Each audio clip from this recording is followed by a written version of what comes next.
నాకు బాగా తెలుసున్నటువంటి మహాభక్తులు ఒక ఆయన ఉన్నారు హైదరాబాద్ లో, శైవ పత్రికలో కూడా వేశారు ఆవిడ గురించి. నేను చెప్పకూడదు, పేరు చెప్తే ఒకరిని పొగిడినట్టు అవుతుంది ఉపన్యాసంలో, అందుకని పేరు చెప్పను. కానీ ఆవిడికి తీవ్రమైన అనారోగ్యం వచ్చి క్యాన్సర్ వస్తే హాస్పిటల్లో పెట్టారు భర్త గారు, మహాభక్తుడు. డాక్టర్లు అన్నారు ఈవిడ ఇంకెక్కువ కాలం ఉండరు, ఏమైనా కోరిక ఉందేమో అడగండి అన్నారు. భర్త గారు ఇల్లు అడిగాడు, నీకు ఏమైనా కోరిక ఉన్నదా అని అడిగాడు. అయితే ఆవిడంది, నాకు ఒక్కసారి మీతో కలిసి శ్రీశైలంలో అంతరాలయంలో కూర్చొని ఒక్కసారి అభిషేకం చేసుకోవాలనుంది, మన ఇద్దరం ఎన్నో చేయించాడు సర్వేశ్వరుడు, ఇంకొక్కసారి అలా అభిషేకం చేద్దామనుంది అన్నారు. ఆవిడ అలా కారులో తీసుకెళ్లారు, శ్రీశైలంలో ఆవిడ అంతరాలయంలో అభిషేకం చేసుకొచ్చారు. ఆయుర్దాయం ఎలా పొడిగించాడో తెలియదు పరమేశ్వరుడు. ఆవిడ్ని ఎప్పుడు తీసుకెళ్లాడో తెలుసా అండి?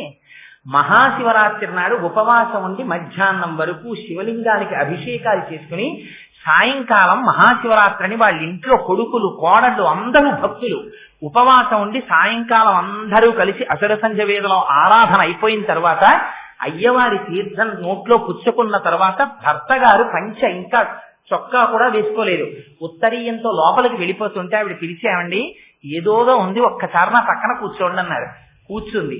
తల తీసుకెళ్లి ఆయన ఒళ్ళో పెట్టుకుని ఆయన వంకే చూస్తూ పరమ ప్రకాశవంతంగా ఉపవాసంతో అసుర సంధ్య వేళలో మహాశివరాత్రి నాడు శరీరం విడిచిపెట్టేసి పువ్వుగా వెళ్ళిపోవడం అంటే అది కాదు, వెళ్ళిపోక తప్పదు, కానీ అలా వెళ్ళిపోగలిగినటువంటి అదృష్టాన్ని పొందింది. అందుచేత మహాపతివ్రత తత్వాన్ని చూపించడం, రెండు భర్త పక్కన ఉన్నటువంటి భర్తకి ఆయుర్దాయాన్ని ఇవ్వగలిగినటువంటిది ఆ సర్వమంగళా దేవత. అందుకే పెళ్లి చేసుకునే ముందు గౌరీ తపస్సు చేయిస్తారు పెళ్లి కూతురు చేత, ఆవిడ అనుగ్రహం ఉంటే నిలబడుతుంది మంగళసూత్రం. అందుకని ఆ గౌరీ తపస్సు చేస్తారు, అస్తమానం ఆ మంగళసూత్రాన్ని కళ్ళకద్దుకుంటారు.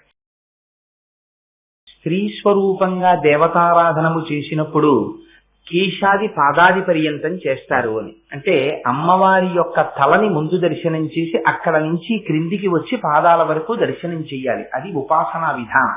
అప్పుడు మీకు వెంటనే ఒక అనుమానం వస్తుంది, ఏమండి మీరు అలా అంటున్నారు కదా, మరి వ్యాసుడు కూడా లలితా సహస్రనామ స్తోత్రాన్ని ఇచ్చారు కదా, లలితా సహస్రనామ స్తోత్రంలో కూడా వ్యాస భగవానుడు అమ్మవారిని శిరస్సు మొదలుకొని పాదముల వరకే వర్ణించారు. కానీ మొట్టమొదట ఏది వర్ణించారు? భుజ్యద్భాను సహస్రాభ చతుర్బాహు సమన్విత. ముందు తల చెప్పారా బాహువులు చెప్పారా? బాహువులు చెప్పారు. బాహువులు చెప్పడంలో కూడా చిత్రం ఏమిటి, పోనీ బాహువులు చెప్పి ఊరుకున్నారా?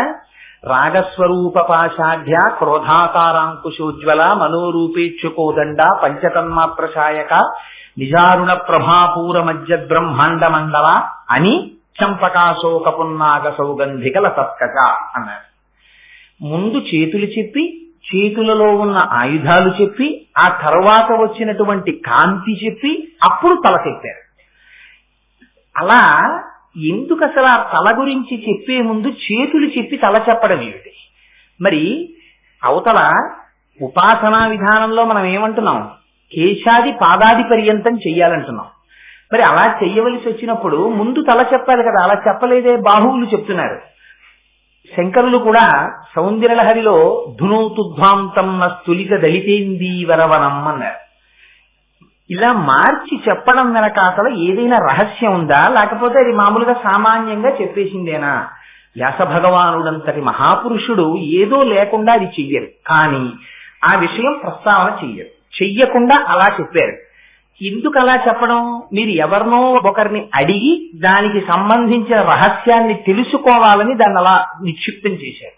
అందులో మీరు అమ్మవారి దర్శనం జరగాలి అంటే మీరు మొట్టమొదట చెయ్యవలసింది అమ్మవారి చేతులలో ఉండేటటువంటి ఆయుధాల్ని చూడాలి. అందుకే నిన్నటి రోజున చెప్పాను, రాగస్వరూప పాశాఢ్య క్రోధాకారాంకుశోజ్వల. ముందు అసలు అమ్మవారి దర్శనం కోసం మీ మనస్సు నిలబడాలి అంటే మనస్సు లోపల ఉండేటటువంటి అపారమైన రాగద్వేషములు, క్రోధము ఈ రెండు తగ్గాలి. రాగము ద్వేషము ఈ రెండు ఒకే భావన. ఒక వస్తువుని చూసినప్పుడు మీకు అపారమైన ప్రేమ కలిగిందనుకోండి రాగం, ఆ వస్తువు పట్ల ద్వేషం కలిగిందనుకోండి, రెండు ఒకదానికొకటి వ్యతిరిక్తాలంతే, అది ద్వేషం. ద్వేషాన్ని దేంతో చెప్పారు? క్రోధాకారాంకుశోజ్వల. అది అంకుశం ఎలా పొడుస్తూ ఉంటుందో ఏనుగు యొక్క కుంభస్థలం మీద, అలా మీ క్రోధం మిమ్మల్ని పొడి చేస్తూ ఉంటుంది. అది మిమ్మల్ని ప్రశాంతంగా ఉండనివ్వదు. మనస్సుని తూట్లు పొడిచేసి మీరు ఎవరి మీద శత్రుత్వం పెట్టుకుని ఎవరి మీద క్రోధంతో ఉన్నారో ఆ వ్యక్తి మీ ఎదట ఉండడు. కానీ మీరు లోపల లోపల లోపల లోపల వాడిని తలుచుకుని ఆ క్రోధంతో రగిలిపోతుంటారు. ఆ రగిలిపోవడంలో ఏమైపోతుంది, మీ ఉపాసన భ్రష్టు పడుతుంది, మీరు మంచి విషయాలు మర్చిపోతారు, మీరు ఉద్వేగమునకు లోనవుతారు, మీరు ఎక్కువ తీవ్రంగా ఊపిరి తీస్తారు. ఆ ఊపిరిలు తీయడంలో అమ్మవారికి మరాళి మందగమన మహాలావణ్య సేవదిహి అని పేరు. పరమేశ్వరుడు ఆయుర్దాయాన్ని ఊపిరిల లెక్కలో ఇస్తాడు. ఇన్ని ఊపిరిలు అని ఉంటాయి. మీరు ఎప్పుడైతే క్రోధమునకు లోనయ్యారో ఆవేశంలో ఎక్కువ ఊపిర్లు తీస్తారు. చురుకు చురుగ్గా ఊపిర్లు తీయడంలో మీ జీవితాన్ని మీరే తగ్గించేసుకుంటారు. అందుకని ఆ క్రోధాన్ని మార్చాలి. ఇప్పుడు అమ్మ మార్చి ఏం చేస్తుంది, అమ్మవారి ఆయుధం వంక చూశారనుకోండి, కోపము మీది కోపము. అంటే ఏమిటి కోపం? నాకు ఈ కోపం ఉండకూడదు, నాకేముండాలి, నాకు ప్రశాంతత ఉండాలి, ఎక్కడి నుంచి వస్తుంది ఈ కోపం నాకు అని కోపము మీది కోపము, రాగద్వేషముల మీద ద్వేషము. నాకు ఎందుకు ఈ ఆశ, నాకు ఎందుకు ఈ ద్వేషం, కలిసి వస్తే సంతోషమా, కలిసి రాకపోతే ద్వేషమా, ఇదంతా మనస్సాడుతున్న నాటకం కాదు అని తెలుసుకోగానే మీరు ఎక్కడికి వెళ్ళారు, మనోరూపేక్షుకోదండ. ఈ విషయం తెలిసిందనుకోండి, ఇప్పుడు ఆ మనస్సు దేని మీద ఆధారపడింది, పంచతన్మాత్రశాయక 5 ఇంద్రియాల మీద ఆధారపడింది. ఇప్పుడు ఈ మనస్సును నిగ్రహించడానికి ఏం చేస్తారు, ఈ 5 ఇంద్రియాలని తీసుకెళ్లి అమ్మవారి పాదాల దగ్గర పెట్టేస్తారు. పెట్టేసి ఇప్పటి వరకు బయట ప్రపంచంలో ఉన్న వస్తువుల్ని చూసి సంతోషించడానికి అలవాటు పడినటువంటి కన్నులు అమ్మవారి దర్శనం చేసి సంతోషించడంలో నిమగ్నం అవుతాయి. ఇప్పటి వరకు బయట పదార్థములన్నింటినీ తిని సంతోషించినటువంటి నాలుక అమ్మవారి ప్రసాదాన్ని నోట్లో వేసుకోవడంలో సంతోషిస్తుంది. ఇప్పటి వరకు బయట ప్రపంచాలన్నింటినీ ఆఘ్రానించి సంతోషించినటువంటి మనస్సు అమ్మవారి పాదముల మీద ఉన్న ఒక పుష్పము యొక్క సౌరభాన్ని వాసన చూడడంలో సంతోషిస్తుంది. ఇలా ఇంద్రియములన్నీ అమ్మవారి వైపుకి తిరుగుతాయి.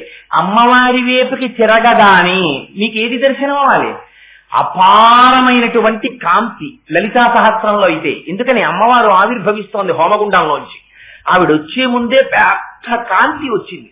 కాంతి తర్వాత ఏది కనపడింది, చంపకాశోక పున్నాగ సౌగంధిక లసత్కచ. చంపక, అశోక, సౌగంధిక మొదలైనటువంటి పుష్పములతో అలంకారము చేయబడినటువంటి అమ్మవారి యొక్క కబరీబంధము దర్శనమవుతుంది. కబరీబంధం అంటే జుట్టు ముడి. ఇప్పుడు మీరు ఒకటి జాగ్రత్తగా ఆలోచించండి, మీకు లలితా సహస్రనామ స్తోత్రం ఇవ్వడంలో ఉన్న గొప్పతనం ఏమిటంటే మీ మనస్సు ఆ స్తోత్రమునందు నిలబడాలి. నిజంగా మీరు లలితా సహస్రనామ స్తోత్రాన్ని చదవడంలో నిష్ణాతులు అనుకోండి, మీ మనస్సు ఎక్కడో అక్కడ 1000 నామాల్లో ఒక నామం దగ్గర నిలబడడానికి అలవాటు పడింది అనుకోండి. అలవాటు పడితే మీకు ఎంత నోటికి వచ్చినా సరే పుస్తకం లేకుండా మీరు ఆ స్తోత్రాన్ని చదవలేరు. నేను ఎందుకంటున్నాను ఈ మాట, చంపకాశోక పున్నాగ సౌగంధిక లసత్కచ. ఏది దాన్ని దర్శనం చేయండి, ఇలా ఉంటుంది అమ్మవారి కబరీబంధం అని మీరు చూస్తే కదా చెప్పాలి. మీలో ఎవరైనా, మీరు కాదు నేను కానీ, అమ్మవారి కబరీబంధం చూడడం కుదురుతుందా? అమ్మవారికి మీరు ఎదట నిలబడి నమస్కారం చేస్తారు. అందులో పరాశక్తి స్వరూపానికి ఇలా నిలబడి కూడా నమస్కారం చెయ్యం, ఇలా నిలబడి నమస్కారం చేస్తాం. చేసినప్పుడు అమ్మవారి ఎదురుగుండా ఉన్నటువంటి రూపాన్ని మీరు దర్శిస్తారు. కానీ అమ్మవారి వెనుకకు వెడితే తప్ప అసలు మీకు కబరీబంధం కనపడదు. ఆ కబరీబంధం కూడా పుష్పాలతో అలంకారం చెయ్యబడి కిరీటంలో కొంత భాగం వెళ్ళిపోయి ఉంటుంది. ఉన్నప్పుడు మీరు ఆ కబరీబంధాన్ని ఎలా చూస్తారు? మీకు ఈ అనుమానం వచ్చిందనుకోండి, అక్కడ చంపకాశోక పున్నాగ సౌగంధిక లసత్కచ అని చదివారు. ఇది మానసికంగా దర్శనం అవ్వడానికి ఇంతకు ముందు ఈ దర్శనం కాలేదే, ఎక్కడ చూడలేదే అని మీకు అనుమానం వస్తే మీ స్తోత్రం ముందుకు వెళ్ళిపోవచ్చా? చక్కన ఎందుకని మీ మనస్సు దాని మీద విషయం మీదకి వెళ్ళిపోయింది. మనస్సు అటు వెళ్ళిపోయింది కాబట్టి జ్ఞాపకం రాదు. తర్వాతి నామం ఆగిపోయి చంపకాశోక పున్నాగ సౌగంధిక లసత్కచ, చంపకాశోక పున్నాగ సౌగంధిక లసత్కచ అని అదే నామం చెప్తూ అమ్మవారి కబరీబంధం ఎలా కనపడుతుంది? నేను త్రిపుర సుందర అమ్మవారి గుడికి వెళ్ళాను, అమ్మవారి గుళ్ళో అమ్మవారి ఎదురుగుండా నిలబడ్డాను, అమ్మవారి యొక్క ముఖం ఇలా చంద్రబింబంలా ఉంటుంది. అమ్మ కొంచెం ఇలా ముందుకి వంగినట్టుగా ఉంటుంది. కుచాభ్యాం ఆనంబ్రం కుటిల శశి చూడాలముకుటం అని కిరీటంలో చంద్రవంక ఉంటుంది. మెడలో పెద్ద పుష్పహారాలు ఉంటాయి. కామేశబద్ధ మాంగళ్య సూత్ర శోభిత కంధర అని పెద్ద మంగళ సూత్రం ఉంటుంది. పట్టు పుట్టం కట్టుకుంటుంది. పద్మాసనం వేసుకుంటుంది. ఆ కింద పెట్టినటువంటి పాదముల వంటి వాటి దగ్గర శ్రీచక్రం దగ్గర కుంకుమ అర్చన చేసేసి ఉంటుంది. బాహువులు కనపడతాయి. అమ్మవారి వెనక కబరీబంధం నేను ఇప్పుడు చూడలేదే, అందులో పుష్పమాల నేను చూడలేదే, మరి ఎలా చూడడం కుదురుతుంది? అలా పువ్వులతో కబరీబంధం ఉంటుందని ఇందులో చెప్తున్నారే అని మీకు ఇన్ని ఆలోచనలు వచ్చాయనుకోండి. చంపకాశోక పున్నాక సౌగంధిక లసత్కచాకులు ఇంద మణిశ్రేణి కనత్కోటి ఇరమండిత, అసలు ఆ కబరీబంధం మీద కిరీటం మీకు కనపడిందా?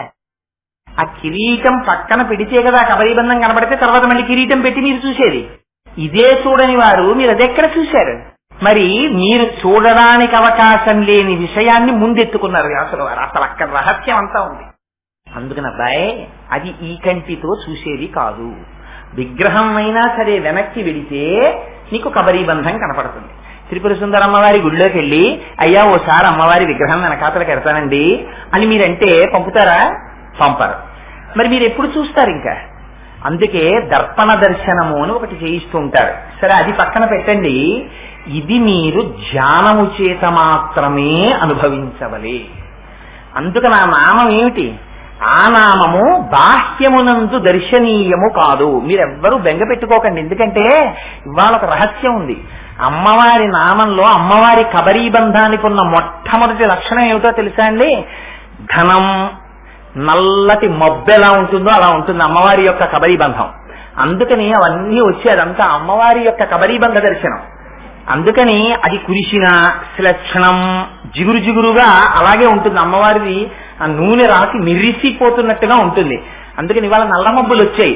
ఒకవేళ అవి కురిసినా మనం బెంగపెట్టుకోకర్లేదు. ఒకసారి అలా పైకి చూస్తే కబరీబంధ దర్శనం అయిపోయినట్టే.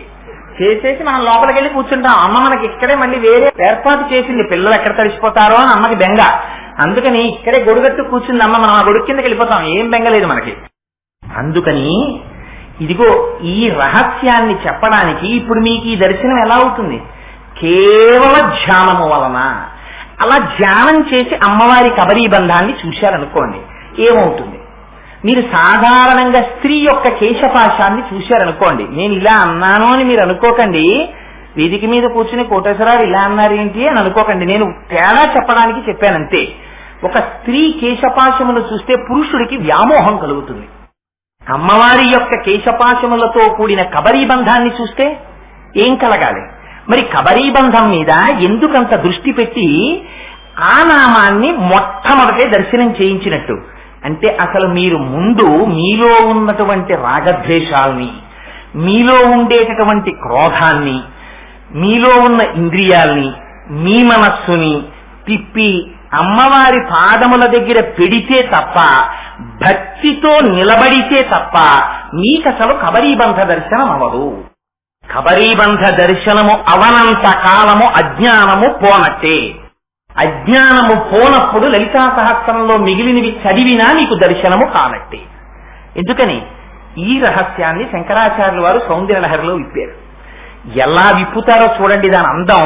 ఇది శంకరుల యొక్క ప్రజ్ఞంటే, ఇది వ్యాసుల యొక్క ప్రజ్ఞంటే.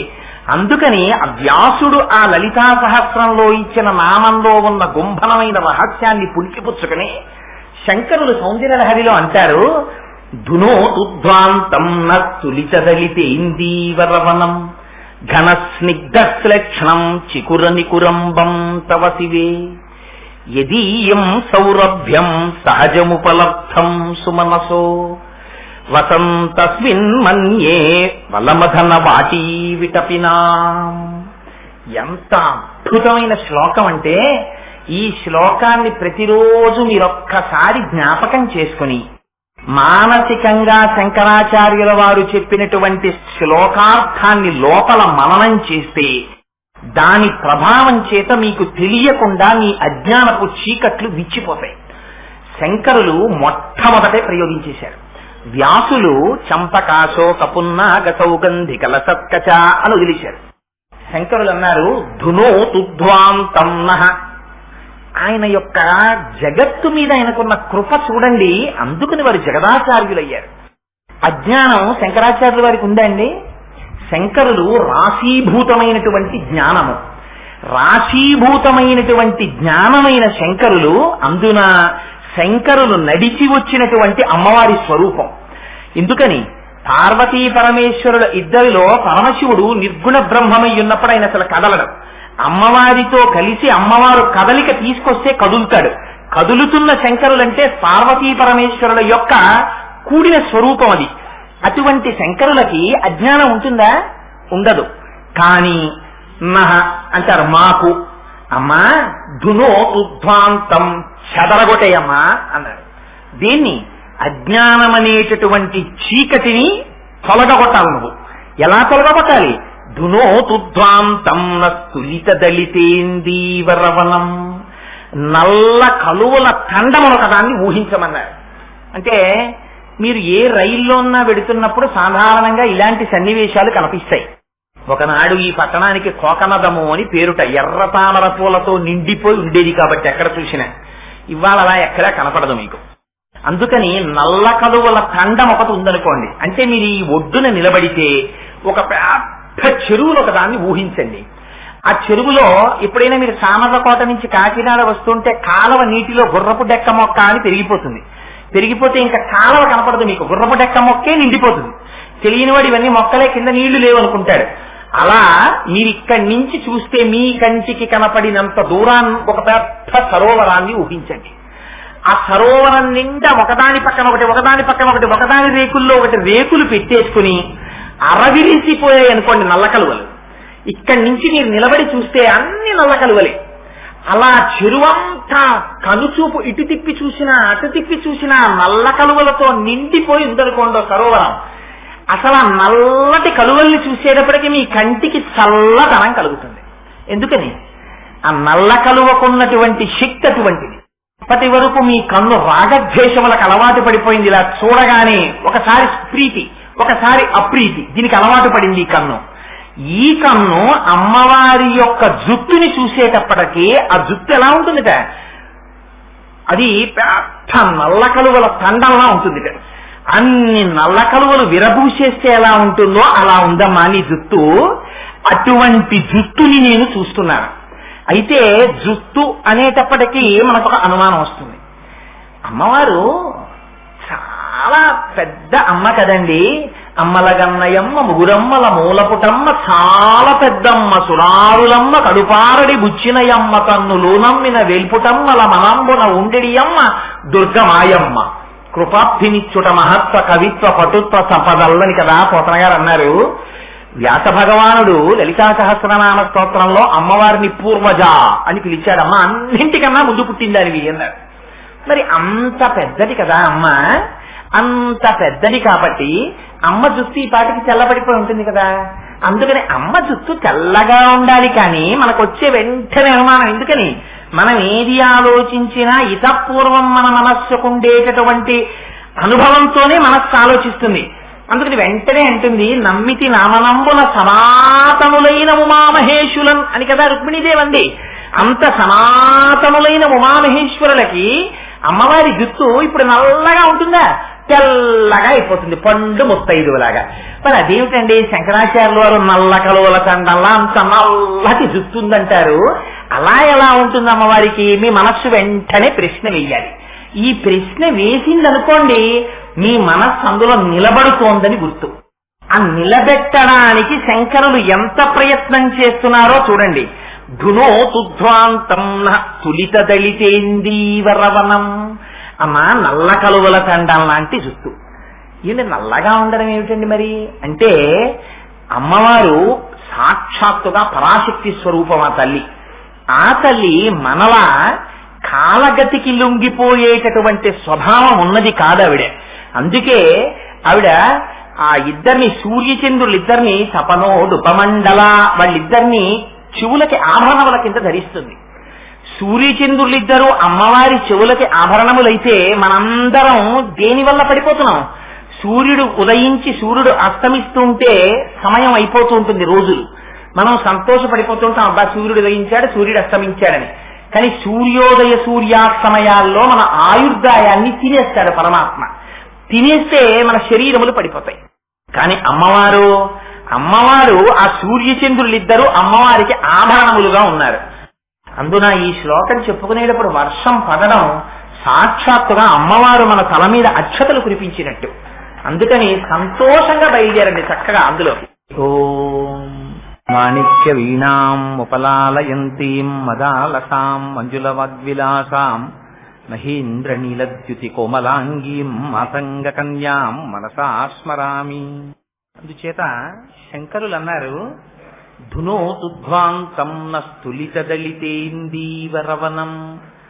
నల్ల కలువల తండంలా ఉన్నటువంటి అమ్మవారి యొక్క జుత్తుని చూస్తే, మరి అమ్మ పూర్వజా కదా, అన్ని లోకముల కన్నా ముందు జన్మించినటువంటి, ముందు ఆవిర్భవించినటువంటి తల్లి యొక్క జుత్తు తెల్లగా ఉండాలి కదా, మరి అమ్మ జుత్తు నల్లగా ఉండడం ఏమిటి అని మనకు అనుమానం వస్తుందేమోనని. అలా అనుమానం వచ్చింది అంటే దాని నివృత్తి కోసం మీ మనస్సు కొంతసేపు అక్కడ నిలబడాలి. ఈ శ్లోకం కేవలం ధ్యానం చేత మాత్రమే మీరు అనుభవించాలి తప్ప దీన్ని వివరించడం అసలు చాలా కష్టం. ఎందుచేత అంటే మీరు ఎంత ధ్యానం చేస్తే అంత అజ్ఞానాన్ని తీసేస్తుంది అమ్మవారు. అందుకని ఎక్కువ ధ్యానం చేయించడం కోసమని ఆ నామం అలా వచ్చింది. అలా అంటే శంకరులు అన్నారు వెంటనే, అమ్మ పూర్వజ కావచ్చు, కానీ ఒక్క విషయం గుర్తుపెట్టుకోండి, ఆవిడ కన్యాకుమారి కూడా. ఆవిడ అందరిలోనూ బాలాస్వరూపము ఆవిడే, అందరిలోకి వృద్ధురాలు ఆవిడే. స్వరూపం అలా కనపడుతుంది కానీ తల్లి కాలగతికి లొంగినటువంటిది కాదు. ఆవిడ కాలాతీతురాలు, కాలమే ఆవిడ చేత శాసింపబడుతోంది. అటువంటప్పుడు ఇంకా కాలము యొక్క పరీక్షకి లోనై ఆవిడ జుట్టు ఎందుకు తెల్లపడుతుంది? అందుకని తెల్లపడదు కనుక ధునోతుధ్వాంతం నస్తులిత దళితేందీవరవనం. మొదటి ఉపమానం ఏం వేశారు? నల్లటి కలువల యొక్క తోటలా ఉందన్నారు. రెండో చరణంలోకి వచ్చేటప్పటికి మొట్టమొదట వేస్తారు ఘన అంటారు. ఘన అన్న మాట ఎవరికి వాడతారో తెలుసా అండి? కృష్ణ పరమాత్మకి వాడతారు. ఘనశ్యాముడు అంటారు. ఘన అంటే నల్లటి మబ్బు. నల్లటి మబ్బు ఒక్కటే కురుస్తుంది. కురియని మబ్బు అనుకోండి, అది ఉండి ప్రయోజనం లేదు. తెల్ల మబ్బు వస్తుంది, ఉపయోగం ఏముంది? లోకానికి ఉపయోగం ఏమి ఉండదు. తెల్ల మబ్బు వస్తుంది, వెళ్ళిపోతుంది, కురవదు. నల్ల మబ్బు ఆశలు రేపుతుంది. నల్ల మబ్బుని చూడగానే ఒక్కడికి దాహార్తి కలిగింది అనుకోండి, దాహం తీర్చుకుంటారు నీళ్లు తాగి. కానీ సమస్త జీవకోటి బతకాలనుకోండి, దేనివల్ల బతకాలి? ఒక్క మేఘం వల్ల మాత్రమే బతుకుతాడు. మేఘం వచ్చి కురిసిందా అందరి దాహార్తి తీరుతుంది, పంటలు పండుతాయి. సంధ్యావందనం చేసుకోవాలన్నా నీళ్లుండాలి. ఆ నీరు లేని రోజున ధర్మము కూడా లుప్తమైపోతుంది. అందుకని అన్నింటికీ అవసరమైనటువంటి నీటిని కురిపించగలిగినటువంటి నల్లని మేఘం ఎలా ఉంటుందో అలా ఉంటుంది అమ్మవారి యొక్క జుత్తు. అఘన అన్న శబ్దం వాడడంలో ఉన్న గొప్ప రహస్యం ఏమిటి? మేఘాన్ని మీరెవ్వరూ పిలవరు. ఏమండి, చాలా అవసరం మీకుందనుకోండి, మీ ఇంట్లో అటువంటి ఇష్టి జరిగితే తప్ప శుభం కలగదు అన్నారు పెద్దలు. ఎవరో ఏమన్నా ఇష్టి ఎవరు చేయిస్తారండి అన్నారు. ఎక్కడో విశాఖపట్నంలో ఫలానా వారు ఉన్నారండి, వారు మంచి సిద్ధహస్తులు, వారు చేయిస్తారా ఇష్టి అన్నారు. అంటే మీరు ఏం చేస్తారు? సొమ్ముకి వెరవకుండా విశాఖపట్నం వెళ్ళి వారి పాదాలు పట్టుకుని, అయ్యా మీకు తప్పదు, మీరు మా ఇంటికి వచ్చి తప్పకుండా ఆ ఇష్టి చెయ్యాలి అని వారిని తీసుకొస్తారు. మీకు అలాగే లోకమునకు అంతటికీ కూడా తాపం పెరిగిపోయింది. తాపం ఎందుకు పెరుగుతుంది? శంకరాచార్యులు వారి శివానంద లహరిలో చెప్తారు ఈ రహస్యాన్ని. గలంతీ శంభో త్వచ్చరిత సరిత కీల్బిషరజో దళంతీ ధికుల్యాః సరశుపతంతీ విజయతాం దిశంతీ సంసార భ్రమణ పరితాపోపశమనం వసంతీ మచ్చేతో హృదభువి శివానందలహరి అంటారు. బయట వాన లేకపోతే తాపం ఎలా వస్తుందో భగవంతుని యొక్క అనుగ్రహం కలగనంత కాలం లోపల కూడా సంసార తాపం అలా ఉంటుంది. ఈ తాపం పోవాలంటే బయట తాపం పోవడానికి నల్లమబ్బు వస్తుంది, ఇక్కడ తాపం పోవడానికి అమ్మవారి అనుగ్రహం రావాలి. ఈ అమ్మవారి అనుగ్రహం మీరు పిలిస్తే వచ్చేది కాదు, అమ్మ తనంత తాను కురిపిస్తుంది. మేఘం ఎవరు పిలిచారని వస్తుంది, పిలవకుండా మేఘం వస్తుంది. మీరు కురు అని అడగక్కర్లేదు, కురిసేస్తుంది. కురిసేసి అయ్యో మేఘమా ఇంత నీరు కురిశావా అని మీరేం కృతజ్ఞత చెప్పక్కర్లేదు. మీరు చెప్పినా చెప్పకపోయినా అమ్మయ్యా నేను కురిసేశానని మేఘం వెళ్ళిపోతుంది. అలా మీరు ఏం చేశారు కనుక మీరు అమ్మవారి కబరీ బంధం చూశారు.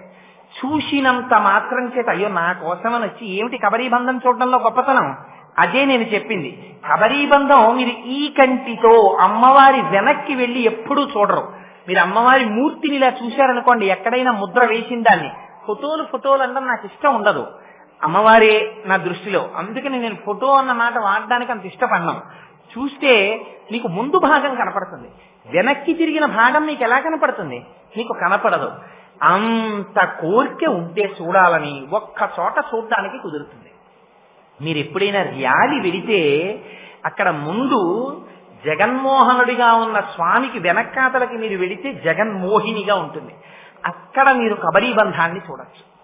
ఆ కబరీ బంధాన్ని మీరు ఎప్పుడైనా చూసి మనసులో బాగా ధ్యానం చెయ్యాలి.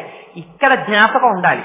నల్లటి కబరీ బంధాన్ని చూస్తే నల్లటి మబ్బును చూసేసినట్టే. నల్లటి మబ్బు వచ్చిందనుకోండి, ఇంకా మీరు అమ్మో ఈ మబ్బు వచ్చింది, కురుస్తుందో వెళ్ళిపోతుందో బెంగెట్టుకోక్కర్లేదు. ఏమండి, నల్లటి మబ్బు ఉన్న వెలుతుర్ని తీసేసి చీకటి చేసేస్తుంది. చీకటి చేసేసిన మబ్బు తాపాన్ని ఎలా పోగొడుతుంది? మీరు అనుభవిస్తేనే తెలియాలంతే. ఇది అనుభవైక వైద్యం. మీరు మాటలతో చెప్పగలరా? ఇవాళ అమ్మవారి వీడి శ్లోకం ఎలా చెప్తాడు?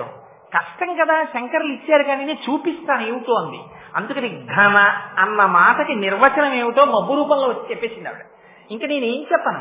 అసలు ఘన చెప్పకముందే ఆవిడ ఘన అంటే ఏమిటో చెప్పేసింది బయట, మీరు అనుభవించేశారు. అందుకని అమ్మవారు అనుభవింప చేసేసింది. ఇది అమ్మవారి కరుణంటే. అందుకని చూడండి, ఇన్ని శ్లోకాలు చెప్పాం, ఇన్నాళ్ళ నుంచి చెప్తున్నాం. వచ్చిందా నల్ల మబ్బు? ఇప్పుడే కురవాలా? 1 గంటకి రాకూడదా? 3ంటికి రాకూడదా? తెల్లారకట్ట రాకూడదా మబ్బు? ఉపన్యాసానికి కూర్చుని ప్రార్థనా శ్లోకాలు చెప్పి 2వ పాదంలోకి ఘన అందాం అనుకునే వాటికి కురిసిందంతే. ఆ కురవకపోతే నేను చెప్పిన తర్వాత కురిసిందనుకోండి, నువ్వు చెప్పాక నేను కురవడం ఏమిటి? నేను కురియడం నా లక్షణం. నేను అజ్ఞానం తీసేస్తాను. పైకి నల్ల మబ్బు వస్తే చీకటైనట్టు ఉంటుంది, కానీ నల్ల మబ్బు తాపాన్ని పోగొట్టేసినట్టు నా నల్లటి కబరీ బంధాన్ని చూస్తే నీలో ఉన్న నల్లటి అజ్ఞానాన్ని తీసేస్తే నీ తాపం పోతుంది, సంసార తాపం. ఇప్పటి వరకు ఉన్న తాపం వర్షం కురిసేసేటప్పటికి అమ్మయ్యా వాతావరణం చల్లబడిందంటాడు. నల్ల మబ్బు రానంతసేపు బాప్రే ఇవాళ ఎలా ఉందో వాతావరణం అంటాడు. ఈ మాట అనుకోకుండా ఇవాళ మృత్యుంజయరావు గారు నోటి వెంట వచ్చేసింది. ఆయన ఉపన్యాసం చెప్తూ ఇవాళ గట్టి ఎండ కాసింది అన్నారు. ఎందుకు ఆ మాట అందాం? ఆయన ఏమన్నా మనం చెప్పమన్నామా? వాతావరణం గురించి మీరు ముందోసారి చెప్పండి అన్నామా? అమ్మవారు శ్లోకానికి ముందే ఆ మాట చెప్పేసింది. మీరు ఇప్పటి వరకు సంసార తాపమునందున్నారు. ఈ శ్లోకం వినడం చేత మీ జన్మాంతర సుకృతముగా అజ్ఞానమును తీస్తున్నారు. మీరు ఈ మనుష్య జన్మ యొక్క ఫలితాన్ని పొందారు అని నోటితో చెప్పకుండా మబ్బుగా వచ్చి కురిసింది తల్లి. అందుకని ఆ మేఘం నాకు మేఘంలా కనపడలేదు, అమ్మవారి కబరీ బంధంగానే చూసి నేను నమస్కారం చేసుకున్నాను. సరే, అందుచేత ఘన శిలక్షణం. ఇవాళ నిజంగా మబ్బు రాకపోతే నేను ఈ ఘన గురించి ఎంతసేపు ఘనంగా కొట్టుకుండేవాడినో అది చెప్పడానికి. శిలక్షణం అంటే ఏమిటో తెలుసా అండి? నల్లగా ఉన్న వస్తువుని మీరు చూసినప్పుడు కంటికి ఏమిటి అంత నల్లగా ఉంది అన్నట్టుండకూడదుట. అమ్మవారి జుత్తు ఎలా ఉంటుందిట? శిలక్షణం అంటే మెరుపులు కింద చక్కటి నూనె రాశారనుకోండి, శిలక్షణ. స్నిగ్ధ అన్న మాటలోంచే స్నేహ అంటే మనస్సులో కలిసి ఉండడం. స్టికి అంట ఇంగ్లీష్ లో, ఒకదానికోటి అంటుకుని ఉండడం. అలా అమ్మవారి జుత్తుకి చక్కగా ఏదో అందమైన సువాసనతో కూడినటువంటి నూనె రాస్తే ఆ జుట్టు మిరిసిపోతూ ఎంత అందంగా ఉంటుందో, ఇలా ముట్టుకునేటప్పటికి ఎంత మెత్తగా ఉంటుందో. ఎవరైనా అమ్మవారి కబరీ బంధం దగ్గరికి వెళ్ళి అమ్మవారి జుట్టుని ఇలా ముట్టుకుని చూడగలరా అండి? చూడలేరు. మరి ఎందుకు శంకరాచార్యులు వారు ఇంత కష్టపడి ఆ మాటలే వేయడం? పెద్ద మాటలా? పెద్ద మాటలు వేసేస్తే వీళ్ళు మళ్ళీ రేపు పొద్దున్న శ్లోకం చదువుకోలేరు, పైకి మనస్సులో చెప్పుకోలేరు. చిన్ని మాటలు వెయ్యాలి, పెద్ద అర్థాలు ఉండాలి, వీళ్ళని తరింపజేసేయాలి. ఎంత తాపత్రయమో చూడండి ఆయనకి. అందుకని ఘన స్నిగ్ధ అంటే మిరిసిపోతూ మెత్తగా, ఇలా ముట్టుకుంటే పువ్వు ఎలా ఉంటుందో అంతకన్నా సౌకుమార్యంగా. శ్లక్షణం పోనీ అంత జుత్తు ఉందని ఆ జుత్తు స్త్రీ జుత్తు విరబోసుకుని ఎప్పుడూ కనపడకూడదు. స్త్రీ జుత్తు విరబోసుకుని ఇంట్లో కనపడిందా ఎక్కువసేపు, అది ఇంటికి ప్రమాదకారి. స్త్రీ జుత్తు ఒకవేళ ఏ కారణం చేతనైనా విరబోసుకుని ఇంట్లో తిరగవలసి వస్తే జుత్తు చివర ముడి వేసేసుకోవాలి. అది పూర్వం పెద్దలు అంగీకరించేవారు కాదు. అందుకే ఇంట్లో ఎవరైనా ఆడవాళ్ళు తలకి స్నానం చేసి జుత్తు చివర ముడి లేకుండా తిరుగుతుంటే వారి మనస్సులోకి అత్యంత ప్రమాదకరమైనటువంటి భూతములు ప్రవేశించి వారి వల్ల కొన్ని వేల మందిని నాశనం చేస్తాయి. ఇవాళ చాలా మందికి జుత్తు చివర ముడులు లేనటువంటి జుత్తులే సమాజానికి ప్రమాదములకు కారణం. నేను ఉన్నమాట ఉన్నట్టు చెప్పనప్పుడు నేను ఇక్కడ కూర్చోవడానికి విరిచిన నాడు నేను చెప్పడం అనవసరం, కూర్చోవడం మానేయడం మంచిది. అందుకని ఉన్నమాట ఉన్నట్టు చెప్పాను తప్ప నేను ఎవరిని విమర్శించాలన్నది నా భావన కాదు. అందుకని శంకరులు అంటారు శిలక్షణం. శిలక్షణం అంటే ముడులు లేని జుత్తు, జుత్తు చిక్కులు పడి ఉండకూడదు. స్త్రీ జుత్తు పెంచి ఆ జుత్తంతా ఎప్పుడు చిక్కులు చిక్కులతో ఉందనుకోండి, అది సరి అయినటువంటి దర్శనం కాదు. అలా ఉండకూడదు. జుత్తు చిక్కు ముడులు లేనిదై ఉండాలి. చిక్కు ముడి వేస్తుంది జుత్తుని. ఎంత అందంగా మాట్లాడేశారో చూడండి. శిలక్షణం అంటే చిక్కుముడులు లేవు. అంటే కబరీబంధమునందు శ్రద్ధ కలిగినటువంటి కబరీబంధం. ఎందుకని ఆ కబరీబంధం ఎంత కాలం సోయగంగా ఉండి ఆ కబరీబంధమునకు పుష్పములు అలంకారము చేయబడ్డాయో అంతకాలము ఆ ఇంటిలో ఉన్న స్త్రీ సువాసిని అని గుర్తు. ఆవిడ సువాసినిగా ఉన్నంత కాలం ఆవిడ భర్త బతికున్నాడని గుర్తు. భర్త బతికుండడమే ఇంటికి ఐశ్వర్యం. అందుకని అది చెప్పడానికి శిలక్షణం. పరమశివుని యొక్క ఆయుర్దాయం అంతా దేనివల్ల? అమ్మవారి యొక్క సర్వమంగళా స్వరూపం వల్ల వస్తోంది.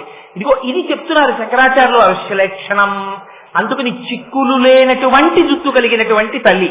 ఇదిగో రేపు మనం ఇలాంటి అమ్మవారిని ఇవాళ ఏ భావనతో ధ్యానం చేస్తున్నామో ఇదిగో అటువంటి సువాసిని కనుక ఆవిడ సువాసిన్యర్చన ప్రీత.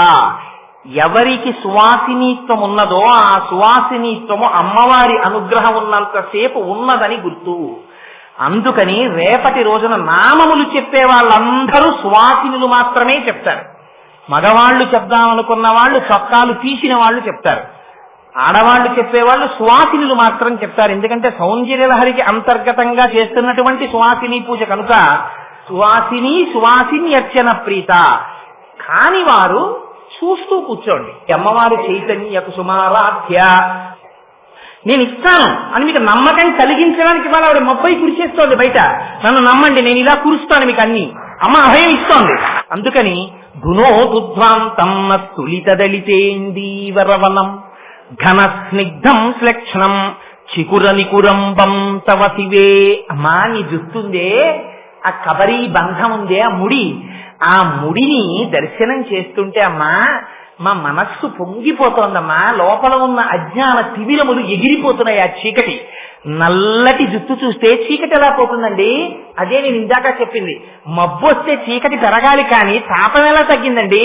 అనుభవైక వైద్యంగా చూశాం.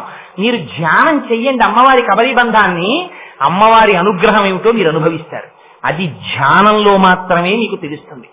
అందుకని ఘన స్నిగ్ధలక్షణం చికుర నికురంబం తవ శివే. అమ్మవారిని పిలవడంలో శంకరాచార్యుల వారి గొప్పతనం చూడండి. అమ్మా అని పిలిచేటప్పుడు అమ్మకి బోలెడన్ని పేర్లు ఉన్నాయి సహస్రనామంలో. ఆ పేర్లు పెట్టి పిలవకూడదా? ఏవి పెట్టి పిలవాల. నిన్ననేమన్నారు? హిమగిరి సుతే అన్నారు. అక్కడ కథకి సరిపోయేటట్టు. ఇవ్వాలంటున్నారు శివే. శివే అంటే మంగళప్రదమైన స్వరూపం ఉన్నదానా? ఏమిటి మంగళం? అమ్మ నిన్ను అడగక్కర్లేదమ్మా. ఎవ్వరు అడగకుండా నీ అంతటి నువ్వు కోరికలు తీర్చేస్తావు. ఒక్కసారి ఏం చూడాలమ్మా? ఈ కబరీ బంధాన్ని ఇలా దర్శనం చేస్తూ సంతోషంగా, అందులో మీరు సువాసినులు అయినటువంటి వారికి పువ్వులు ముడుచుకోవడం మరింత అలవాటు ఉంటుంది. మానసికంగా ఒక్కసారి అమ్మవారికి ఆ ముడి వేసి అమ్మవారి ముడి కింద సాంబ్రాణి పట్టి సంపంగి పూలతోటి, మల్లె పూలతోటి, జాజి పూలతోటి కట్టిన దండలు అమ్మవారి యొక్క కబరీ బంధంలో అలంకారం చేసి అమ్మవారికి రత్నాల బెళ్ళొకట ఆ కొప్పు మధ్యలో పెట్టి దాని మీద కిరీటం పెట్టి మీరు యువతలకి మళ్ళీ వచ్చి అమ్మవారి పాదాల దగ్గర కూర్చుని మిగిలిన నామాలు చెప్పవలసి వచ్చింది అనుకోండి. మీరు చంపకాశోక పున్నాగ సౌగంధికల సత్కచ కురు విందమణి శ్రేణి కనకోటి ఇరమండిత అనగలరా? ఆగాలి అక్కడ. ఆగి ఏం చెయ్యాలి? ఒక్కసారి అమ్మ కబరీబంధం చూడాలి. అప్ప ఎంత జుట్టు అని ఆ జుట్టు చేతుల్లోకి తీసుకుని మురిసిపోయి కళ్ళకద్దుకుని అది ముడేసి ఇంత ముడైన తర్వాత అమ్మ నవ్వుతూ కూర్చుంటే, అమ్మా ఎంత ముడెమ్మా అని పక్క బంగారు పళ్ళెంలోంచి పువ్వుల దండలు తీసి అమ్మవారి కబరీబంధానికి అలంకారం చేసి పొంగిపోయి ఆ జుట్టుకి తడి లేకుండా కింద ఒక్కసారి సాంబ్రాణి పట్టి ఇక్కడ అసలు గమ్మత్తు వస్తోంది. చూసారా, ధ్యానంలో రకరకాలు రావడానికి కారణం శంకరులు వెంటనే ఒక మళ్ళీ మాట అన్నారు. ఏమిటా మాట? అసలు నిజంగా నీకు అనుమానం వస్తుంది అలా విడితే అన్నారు. ఇది ధ్యానపరమైన శ్లోకము అని మీరు ఈ ఒక్క శ్లోకం చాలండి ఉద్ధరించేస్తుంది. ఎందుకంటే ఇందులో పాదం దాటి పాదంలో కెడుతుంటే ఎన్ని రహస్యాలు చెప్తారో చూడండి శంకరాచార్యులు వారు. మీరు పువ్వులు పట్టుకుని ఇంకా లోపలికి వెళ్ళలేదు అసలు పూజా మందిరంలోకి. పువ్వులు ఇంకా తెచ్చుకోవాలి. అమ్మవారి కొప్పు ముడి వేసి చూస్తున్నారు. అమ్మవారి కొప్పు ముడి చూస్తుంటేట ఘన స్నిగ్ధ శ్లేక్షణం చికుర నికురంబం తవ శివే. శివే, ఓ పరమశివుని ఇల్లాలా, అమ్మా మంగళప్రదమైన స్వరూపమున్నదానా, అవ్యాజ కరుణామూర్తి, యదీయం సౌరభ్యం సహజముపలబ్ధం. అమ్మా నీ కబరీబంధంలోంచి సువాసన వస్తోందమ్మా అన్నారు. ఎప్పుడు రావాలి సువాసన? ఎక్కడి నుంచి వస్తుంది? పువ్వులు పట్టుకొస్తేనే సువాసన వస్తుంది, లేకపోతే అగరత్తు వెలిగిస్తే వస్తుంది. అసలు ముందు పుష్పాలతో మీరు పూజ చేయకుండా ధూపం వేస్తారా? పుష్పాలతో పూజ చేశాక ధూపం వేస్తారు. పుష్పాలు తీసుకొచ్చి ఇంకా మీరు అలంకారం చేశారా కొప్పులో? చెయ్యలేదు. మీరు మానసికంగా వెళ్ళినా అంతే దాని అర్థం. ఆ కొప్పులోంచి సువాసన వచ్చేస్తోంది. ఇదేమిటమ్మా? సహజముపలబ్ధం. పైగా అమ్మ చిత్రం ఏమిటో తెలుసా? ఇంతకు ముందు నువ్వు పువ్వులు పెట్టుకుని పెట్టుకుని పెట్టుకుని పెట్టుకుని రకరకాల పువ్వులన్నీ పెట్టుకోవడం వల్ల ఆ కొప్పుకి సువాసన వస్తోంది అనుకుందామంటే, అమ్మా ఇది పువ్వులు పెట్టుకోవడం వల్ల వస్తున్న సువాసన కాదు, ఆ జుట్టుకి సహజంగా సువాసన ఉంది. అది విచిత్రం. ఇది నచ్చీరుడు నమ్మలేదు. పరమశివుడు రాసిచ్చాడు శ్లోకం, పార్వతీదేవి యొక్క కేశపాశమునకు సహజ సుగంధం ఉన్నది అని. అదేమిటయా జుట్టుకి సువాసన ఎక్కడ ఉంటుంది? నేను నమ్మనన్నాడు. నువ్వు వెళ్ళి చెప్పరా ఈ మాట అన్నారు పరమశివుడు రాజ్యసభలో. నేను చెప్పను, నేను నమ్మను, ఎలా ఉంటుంది సువాసన అన్నాడు. నీకు అనారోగ్యం వస్తుందన్నారు. ఆయనకి అనారోగ్యం వచ్చి శుష్కించిపోయాడు. అప్పుడు మళ్ళీ పెద్ద గ్రంథం ఒకటి రాశాడు. రాసి అమ్మవారిని అయ్యవారిని ఉద్దేశించి స్తోత్రం చేశాడు. మళ్ళీ ఆరోగ్యం వచ్చింది. అందుకని సహజముపలబ్ధం సుమనత. అక్కడ అమ్మా నీ కబరీబంధానికి సహజమైనటువంటి సువాసన ఉంది. ఎటువంటి సువాసనో తెలుసా అన్నది? వసంతస్మిన్ మన్యే వలమధన వాటి విటపినాం. అదిగో దేవేంద్రుడున్నాడే, ఆ దేవేంద్రుడి యొక్క తోటలో ఉద్యానవనంలో కల్పవృక్షం ఉంది. ఆ కల్పవృక్షానికి పువ్వులు పూస్తాయి.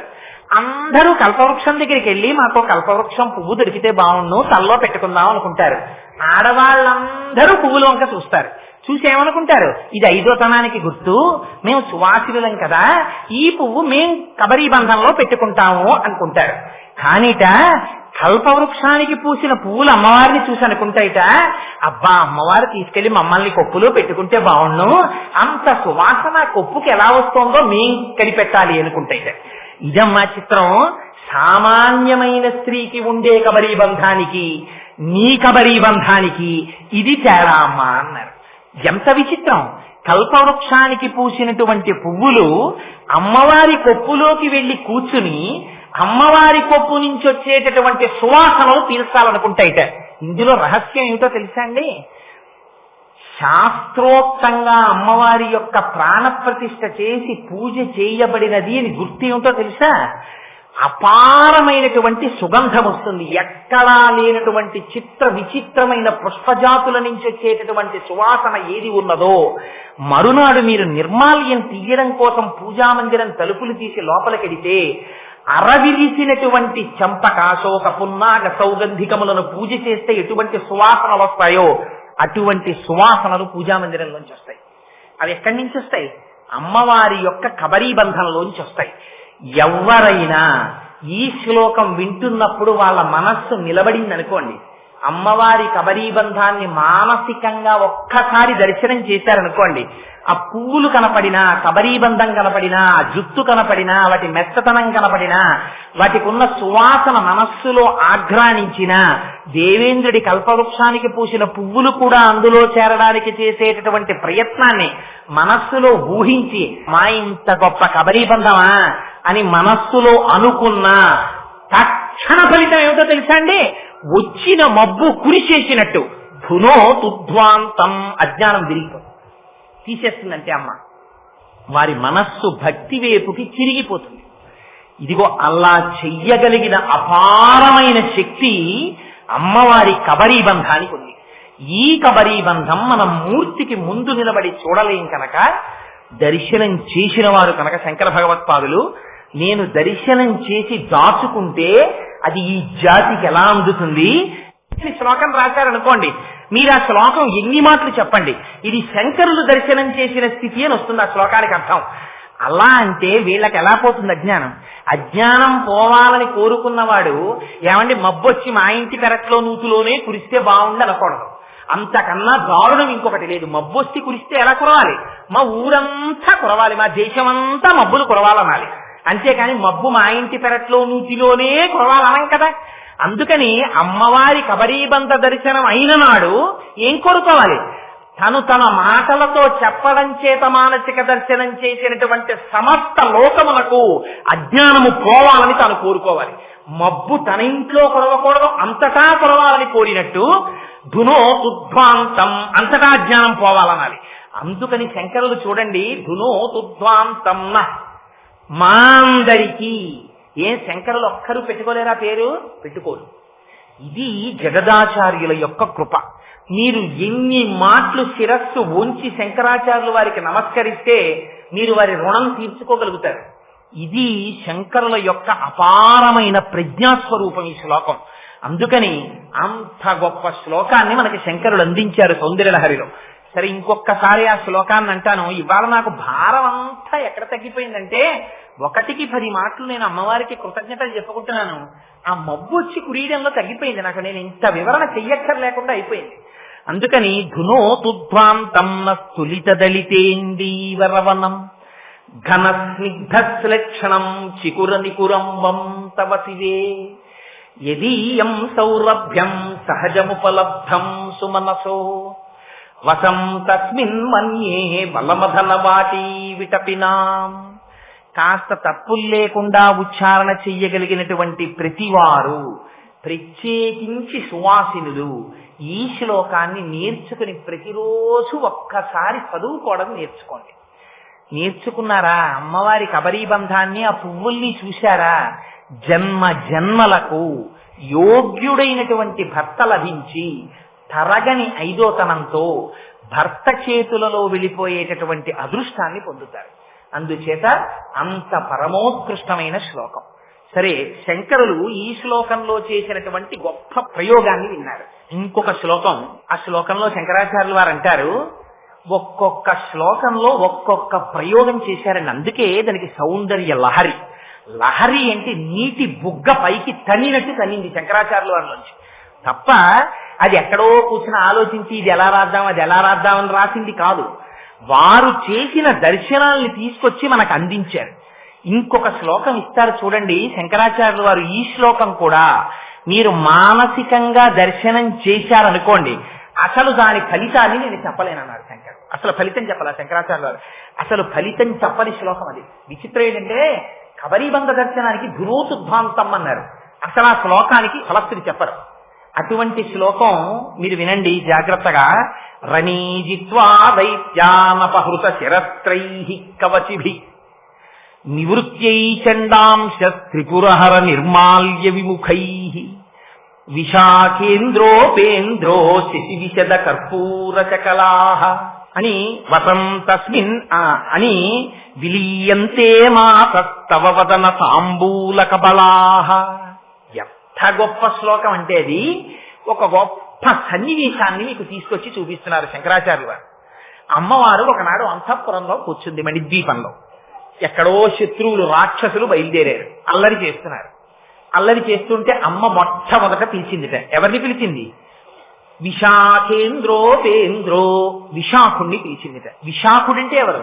విశాఖుడు అంటే సుబ్రహ్మణ్యేశ్వరుడు, స్కందుడు. సుబ్రహ్మణ్యుడు అమ్మవారి యొక్క సమస్త తేజస్సుని పునికి పుచ్చుకున్నవాడు. ఎందుకని అంటే అదో మళ్ళీ చాలా పెద్ద కథ. ఇప్పుడు నేను ఆ కుమార సంభవం వెనకాతల ఉన్న రహస్యం అంతా ఎక్కడ చెప్పగలను కానీ ఒక్క విషయం చెప్తాను. ఒకనాడు పరమశివుడు సనక సనందనాది మహర్షుల్లో ఒకరిని అడిగారు, నువ్వు నాకు కొడుకువై పుట్టాలి అని. ఆయన అన్నాడు, తప్పకుండా పుడతానన్నాడు. అయితే అమ్మవారు సంతోషపడిపోతుంటే ఆయన అన్నాడు, అమ్మ నువ్వెందుకు సంతోషిస్తున్నావు? నేను అమ్మ కడుపులో ప్రవేశించాను, నేను ఆయనకి కొడుకుగా వస్తాను, ఆయనకే కొడుకుగా వస్తానన్నాడు.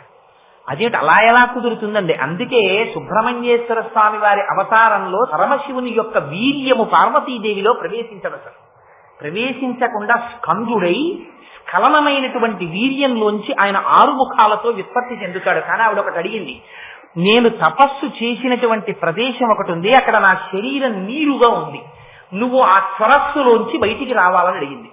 అందుకని శరవణ భవ, ఆయన మంత్రం కూడా శరవణ భవ సుబ్రహ్మణ్యేశ్వరుడిది. అందుకని ఆ తపోగుండంలోంచి, ఆ నీటి గుండంలోంచి బయటికి వచ్చాడు ఆయన. అందుకే మీరు చూడండి, సుబ్రహ్మణ్యేశ్వర స్వామి వారిని కానీ మీరు చూస్తే ఎంత అందమో చెప్పలేను. అమ్మవారు ఎంత అందమో అంత అందం మీకు ఇద్దరిలో కనపడుతుంది. ఒకరు శ్రీ మహావిష్ణువు, ఎందుచేతనంటే స్త్రీగా ఉన్న అమ్మవారే పురుషుడుగా ఉంటే శ్రీ మహావిష్ణువు. అందుకే విష్ణుమూర్తి కూడా పరమశివుడిలో దేహార్థ భాగాన్ని పొందుతారు. అందుకని అయ్యవారంత అందంగా ఉంటారు విష్ణువు. మళ్ళీ సుబ్రహ్మణ్యుడు అంత అందగాడు. ఆయన ఇలా శక్తి పట్టుకుని ఒక్కొక్క చోట అయితే కేవలం గోచి పెట్టుకుని నిలబడ్డాడు మహానుభావుడు. అయినా సరే ఇలా నిలబడితే ఎంత అందమో, ఆ బుగ్గలు చూస్తే ఆ ఎర్రటి బుగ్గలు. నిజంగా సుబ్రహ్మణ్యేశ్వర స్వామి వారి తాలూకా మూర్తిని అలా పెట్టుకున్నారు అనుకోండి, మీరు పెట్టుకుంటే ఆయన్ని చూస్తే నమస్కారం చెయ్యబుద్ధి కన్నా ఓసారి బుగ్గలకి వెళ్ళాలనిపిస్తుంది. అయ్యయ్యో అదేమిట్రా, ఆయన సుబ్రహ్మణ్యేశ్వర స్వామి గారు కదా, బుగ్గలకి వెళ్ళడం ఏమిట్రా, ఇదేం అపచారం రా అని లెంపలేసుకుని, స్వామి నీ పాదముల యందు భక్తిని ప్రసాదించవయ్యా అని మీరు పాదముల వంక చూడాలి. కానీ ఆ అయ్యవారి యొక్క ముఖమండలాన్ని చూస్తే, ఆ మూతి చూస్తే, ఆ గడ్డం చూస్తే, ఆ ముక్కు చూస్తే, ఆ నుదురు చూస్తే, ఆ జుట్టు చూస్తే, ఆ శూలం పట్టుకుని నిలబడ్డం చూస్తే, నిజంగా సుబ్రహ్మణ్యుడు వచ్చేసారి అలా కనపడ్డాడు అనుకోండి, ఎంత మంది పిల్లలున్న తల్లైనా వెళ్ళోసారి గట్టిగా కౌగులించేసుకుని ముద్దు పెట్టేసుకోవాల్సిందే. అంత అందగాడు. ఎక్కడదా అందం? అందమంతా అమ్మవారి అందం. అంత అందగాడు. ఎంత అందగాడో అంతటి మహావీరుడు. అంతటి మహావీరుడు తారకాసుర సంహారం చేశాడు. ఎక్కడదా బలం? అమ్మవారి చేతిలో ఉన్నటువంటి శూలాన్నే, అమ్మవారి యొక్క శక్తిని శూలంగా చేసి ఆయన చేతిలో పెట్టింది ఆవిడ. కొడుకు కదా, మహా సంతోషం అమ్మవారికి. అందుకని పిలిచింది ఒక రోజున. పిలిచి ఎవరెవరిని పిలిచింది? 3 కొడుకుల్ని పిలిచింది. ఎవరా 3 కొడుకులు? ఒకరు సాక్షాత్తుగా సుబ్రహ్మణ్యుడు, ఆయన దేవసైన్యానికి అంతటికీ అధ్యక్షుడు, సేనాధిపతి, ఆయన్ని పిలిచింది. రెండవ వారిని ఇంద్రుణ్ణి పిలిచింది. ఇంద్రుణ్ణి ఎందుకు పిలిచింది? ఇంద్రుడు కూడా అమ్మవారికి కొడుకు లాంటి వాడు, అమ్మవారికి శిష్యుడు కూడా ఆయన. ఎందుచేత అంటే ఒక దేవీ భాగవతంలో ఉందా కథ. ఓసారి ఇంద్రుడు రాక్షసులందరినీ సంహరించి నేనే సంహరించానని విర్రవీగి కూర్చున్నాడు. అమ్మవారు అనుకుంది, వీడు నేను సంహరించాను అనుకుంటున్నాడు, వీడి శక్తి ఏమిటో చూపిద్దామని చెప్పి ఆయనలో ఉన్న శక్తిని తీసేస్తే గడ్డి పరకని కదల్చలేకపోయింది దైవ సైన్యం ఆ రోజున. అప్పుడు వాళ్ళకి జ్ఞాపకం వచ్చింది, ఎంత పరాశక్తి యొక్క కృప అని అర్థమై మళ్ళీ అమ్మవారిని ధ్యానం చేస్తే అమ్మ ప్రత్యక్షమై, అమ్మే కదండి, ఎంత తప్పు చేసినా అమ్మకి క్షమాగుణం లేకపోతే అసలు లోకం ఎలా బతుకుతుంది? అందుకని మళ్ళీ ఆ ఇంద్రుణ్ణి పక్కన కూర్చోబెట్టుకుని బ్రహ్మజ్ఞానం అంతా ఉపదేశం చేసింది. ఇది కేనోపనిషత్తులో కథ. అందుకని కూర్చోబెట్టి ఆ ఇంద్రుడికి బ్రహ్మజ్ఞానం ఇచ్చింది. అదిగో ఆ ఇంద్రుణ్ణి పిలిచింది. 3వ వారు ఉపేంద్రుణ్ణి పిలిచింది. ఉపేంద్రుడంటే ఎవరు? ఉపేంద్రుడంటే శ్రీ మహావిష్ణువే ఉపేంద్రుడిగా వచ్చారు, ఇంద్రుడికి తమ్ముడిగా వచ్చారు ఆయన వామనమూర్తిగా. అందుకని ఆయన్ని పిలిచింది. అందుకని వీళ్ళ 3 వచ్చారు. ఒక పెద్ద నాటకీయమైనటువంటి సన్నివేశాన్ని చెప్తున్నారు శంకరాచార్యుల వారు. వామనమూర్తిగా ఇంద్రుడికి తమ్ముడిగా ఎప్పుడు వచ్చారు మీరు జాగ్రత్తగా గుర్తు తెచ్చుకోవాలి ఒక్కసారి. శంకరాచార్యుల వారిలో ఉన్న గొప్పతనం ఏంటంటే, మీరు శ్లోకం చదివి వదిలేస్తారంటే కుదరదు. వెనకాతలకి మళ్ళీ ప్రతి మాటలోనూ వెనక్కెడుతుండాలి. ఒకసారి వెనక్కెళ్ళి దాని వెనకాతల ఉన్న రహస్యాలు, దాని వెనకనున్న కథలు జ్ఞాపకం తెచ్చుకోవాలి. ఒకసారి ఎప్పుడు వచ్చారు వామనమూర్తిగా? ఇంద్రుడి రాజ్యాన్ని బలిచక్రవర్తి అపహరించాడు. అపహరించి తీసుకుపోయాడు. ఆయన తీసుకుపోతే ఎంత దారుణమైన స్థితిలో పడ్డాడో తెలుసా అండి ఇంద్రుడు. ఎండకన్నెరుగని ఇంద్రుని ఇల్లాలు పలుపంచలను జాలిపడిన నేడు, త్రిభువన సామ్రాజ్య విభవము కోల్పోయి దేవేంద్రుడడవుల తిరిగెనేడు, కలిమి గారాబు బిడ్డలు జయంతాదులు శబరార్భకుల వెంట తరిరినేడు అని ఆఖరికి ఆ హోమం చేసినప్పుడు ఆ వచ్చినటువంటి హవిస్సులో ముద్ద కూడా పెట్టలేదు బలిచక్రవర్తి. పెట్టకపోతే వాళ్ళింట్లో వీళ్ళింట్లో ఊడిగం చేస్తూ తిరిగింది శచీదేవి.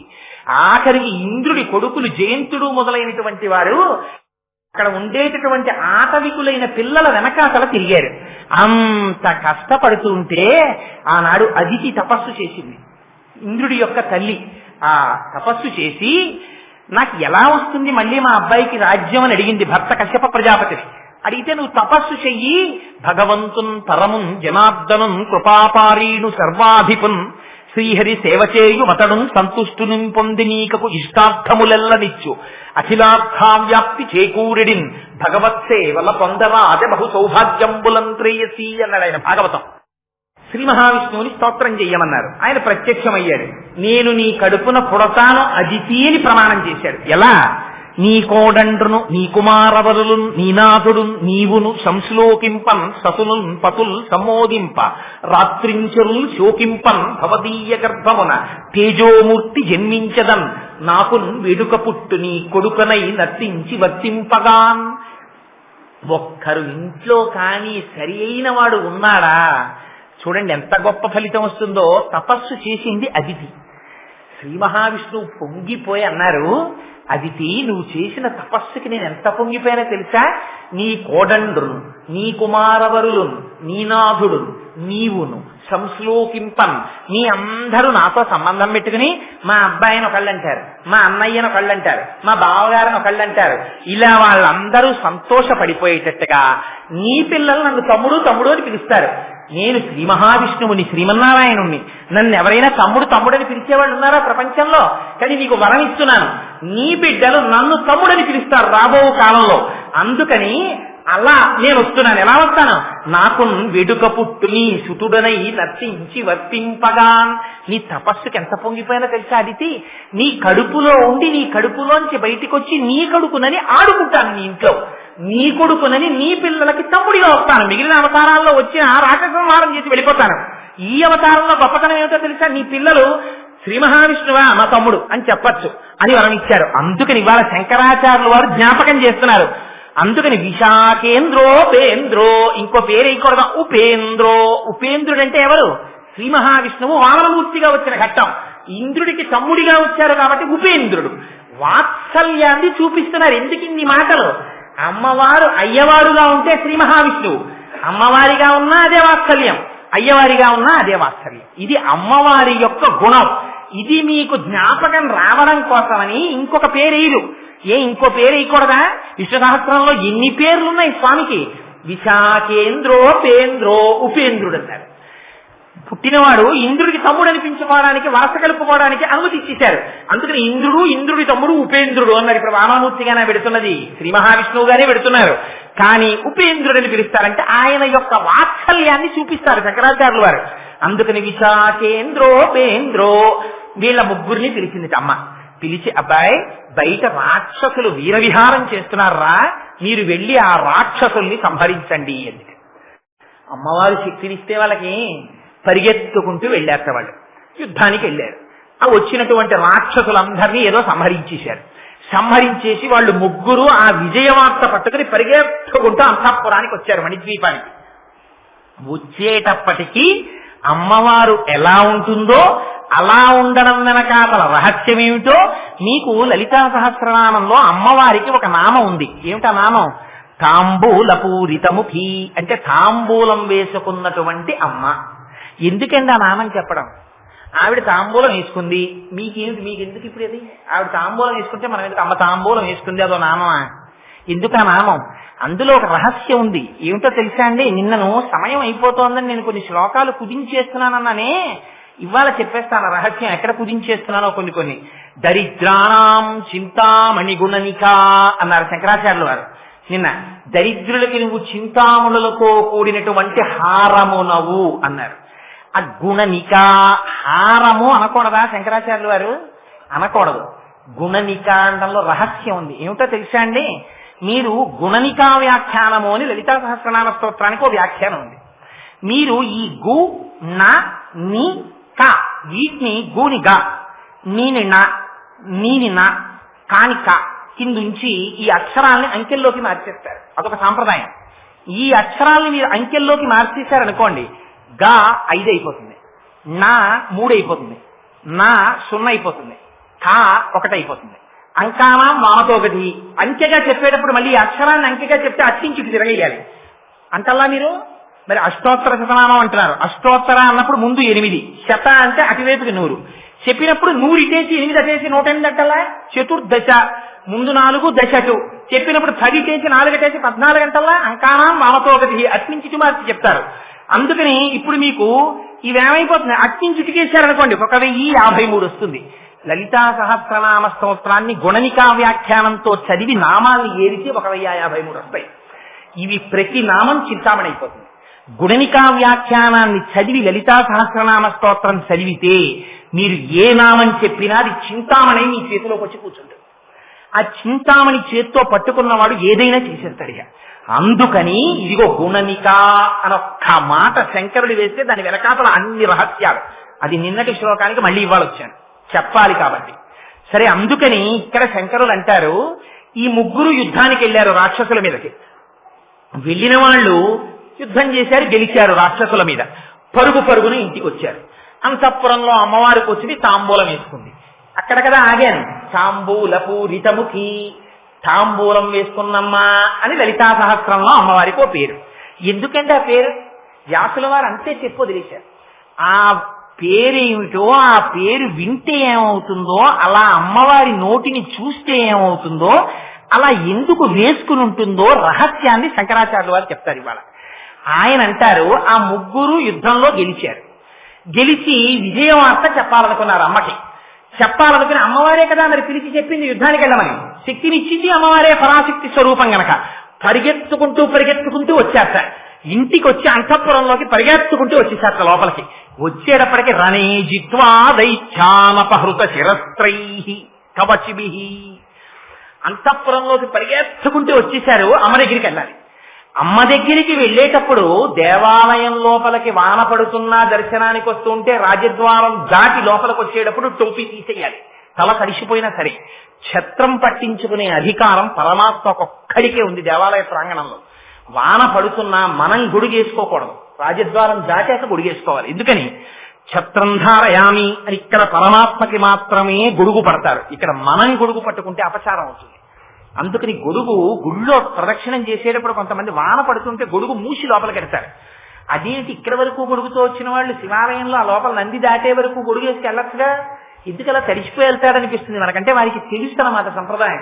అందుకని గొడుగు మూసేసి చేత్తో పట్టుకుని దాటతారు రాజద్వారాన్ని, గొడుగుతో లోపలికి వెళ్ళరు. సరే, అందుచేత శంకరులు అంటారు, రణీజిత్వా దైత్యానపహృత శిరస్త్రై. ఆ పెట్టుకున్నటువంటి కిరీటాలున్నాయే అవి తీసేశారట, గబగబా తీసేసి అక్కడ పెట్టేశారట. ఎందుకని అమ్మ దగ్గరికి ఎడుతున్నారు, లోపల అమ్మ దర్శనానికి ఎడుతున్నారు. వెళ్ళేటప్పుడు కిరీటాలు ఉండొచ్చా పైన? ఉండకూడదు. అమ్మ సాక్షాత్ పరాశక్తి స్వరూపం. అమ్మ దర్శనానికి ఎడుతున్నామని తీసేశారట. ఇవాళ మనం తిరుమలలో చూడండి మీరు, నాకు చాలా బాధ కలిగేది ఏమిటంటే ఒక్క బోర్డు పెట్టరు, సంప్రదాయాన్ని చెప్పినవాడు ఉండడు. మీరు టోపీలు పెట్టుకుని, పాపం వాళ్ళకి తెలియదు. నేను వెడుతున్న భక్తుల్ని ఎన్నడూ విమర్శించను, వాళ్ళకి తెలియక చేస్తారు. మీరు చెప్పండి, వాళ్ళు చేయరు. వాళ్ళకి తెలియక జరుగుతుందంటే పొరపాటు. దాన్ని అమ్మవారు కూడా క్షమిస్తుంది. పాపం టోపీలు పెట్టుకుని వస్తారు గుళ్లల్లో, తీర్థం దగ్గరికి, గోవిందరాజుల గుళ్ళోకి. అర్చకులు టోపీలు తీసి శటకోపం పెడతారు, మళ్ళీ వీడు టోపీ పెట్టుకుని వెళ్ళిపోతుంటాడు. వాడికి తెలియదు ఎందుకు టోపీ తీశాడు. గుళ్ళో టోపీ పెట్టకూడదురా, అది అపచారం అని వాడికి తెలియదు. తెలియక టోపీ పెట్టుకుంటాడు. మనకి నేర్పుతున్నారు శంకరాచార్యులు వారి శ్లోకాన్ని అడ్డుపెట్టి, నానా దేవాలయంలోకి నువ్వు పెడుతున్నా అంతే, అమ్మవారి అంతఃపురంలో పెడుతున్నావు దర్శనానికి. అందుకని శిరస్త్రై గభాన తీసేశారట. తీసేసి అక్కడ పెట్టేశారు. అపహృత శిరస్త్రై కవచిభి. కానీ కవచాలు తీయలేదు, కవచాలు మాత్రం ఉండిపోయేట. ఏం కవచాలు తీయకపోవడం ఏంటి అంటే, టోపీ తీసేయడం తేలిక, తల మీద ఉంటుంది కాబట్టి ఇలా తీసేసి అక్కడ బల్లో నేలో ఏది ఉంటే అది అరుగో దాని మీద పెట్టేస్తారు. కవచం విప్పుకోవాలంటే యుద్ధానికి వెళ్ళేటప్పుడు కవచం కట్టుకున్నప్పుడు చాలా గట్టిగా కట్టుకుంటారు. ఎందుకని? ఆ కవచానికి పెద్ద పెద్ద గుండీళ్ళు అంటే ఉంటాయి, ఆ గుండీలు వేసి బిగించేస్తారు, కాళ్ళేసి కట్టేస్తారు. ఎందుకని?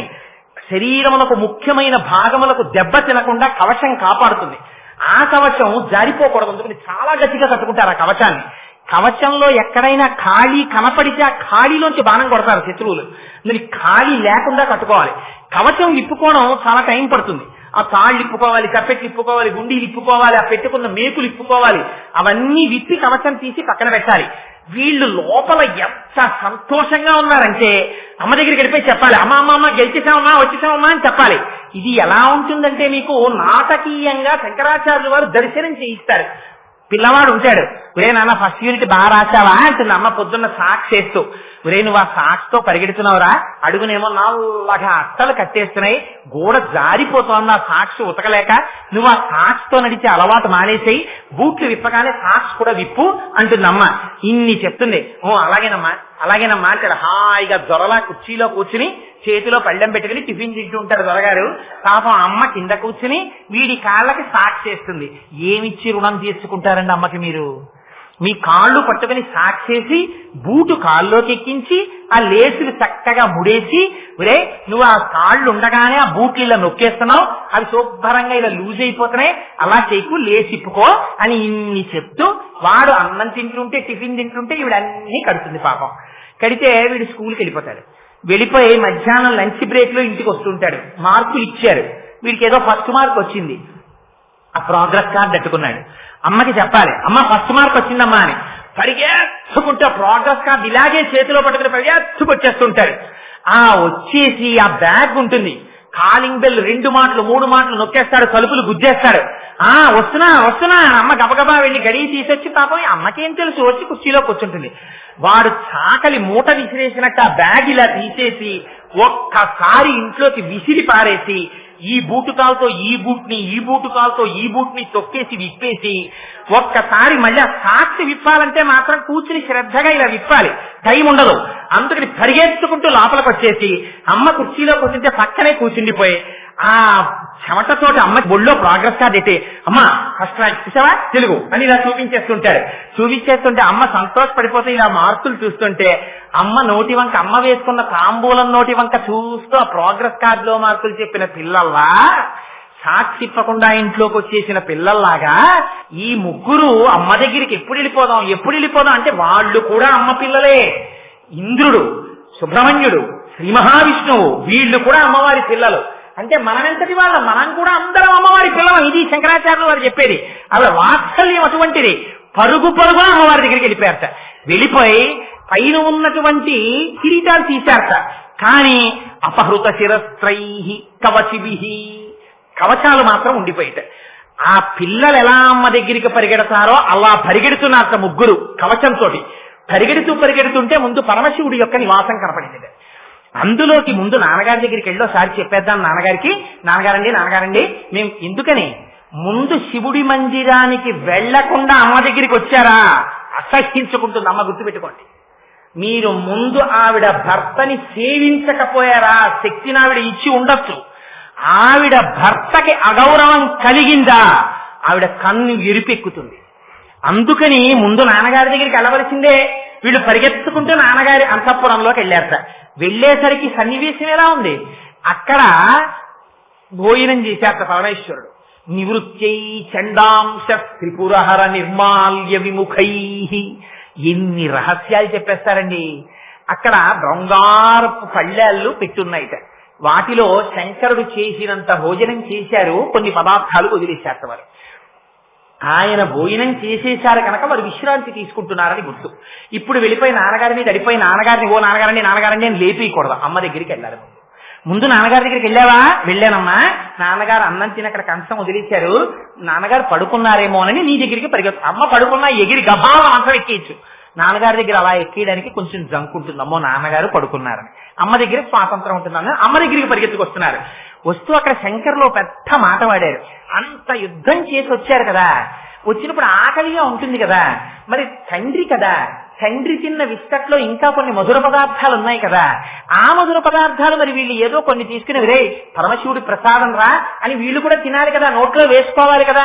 మరి ఆ విధేయత లేకుండా తండ్రి తిన్నటువంటి భుక్తశేషం అక్కడ ఉంటే ముట్టుకోకుండా దాని వంకసలు ఇలా చూడలేటి ఇలా సవతిప్పేస్తున్నారు. నివృత్తి చండాంశ త్రిపురహర నిర్మాల్య విముఖై తల తిప్పేశారు. ఎందుకు అలా తల తిప్పేయడం అంటే శంకరుడు ఎంతటి ఉదారుడో మిమ్మల్ని అర్థం చేసుకోమని. అందులో శంకరాచార్యుల వారి యొక్క రచన వైచిత్రి చూడండి. ఆయన ఎంత అమాయకుడో ఎంత భోళాశంకరుడో చెప్పడం. ఎంత భోళాశంకరుడు! శంకరుడికి ఒక అలవాటు ఉంది, ఏమిటో తెలుసా అండి? అరమరికలు లేనటువంటి వాడు భర్త అనుకోండి. ఒకవేళ ఇవాళ మీరు ఏదో పూజ చేసుకుంటున్నారు, ఆదివారం అమ్మయ్య ఆయన ఆఫీస్కి వెళ్ళరు కదా అని పాపం ఆవిడ ఆ రోజున నైవేద్యాలు పెట్టుకుందామని పొద్దున్నే లేచి తలస్నానం చేసి ఏదో 4 కాయలు కాస్త బూర్లు పులిహార అన్ని చేసుకుందామని సంతోషంగా కూర్చుంది. ఈయనేమో లేచి వచ్చాడు అర్జెంటుగా. ఆ రోజు కూడా ఆయనకు ఆఫీస్ ఉంది, అందుకని వెళ్ళిపోవాలి ఆయన. ఓసారి చూశాడు, ఏమే టిఫిన్ అవ్వలేదా అన్నాడు. అంతే అడుగుతాడు ఆయన. అంతే అడిగితే లేదండి వాళ్ళ నైవేద్యాలు పెడుతున్నాను అందావిడ. మధ్యాహ్నం నైవేద్యాలు పెట్టేసి ఏకంగా భోజనాలు చేసేద్దాం 11ంటికేను నైవేద్యాలు పెడుతున్నాను. ఆయన భోళాశంకరుడు. ఆయన నువ్వు వండలేదే అని అడగడు. పక్క పోషణలోకి వెళ్ళిపోయి చెల్లెమా ఇవాళ మీ ఉదయం నైవేద్యాలు ఎట్టుకుంటోంది నువ్వు చేసాయండి టిఫిన్ అంటాడు.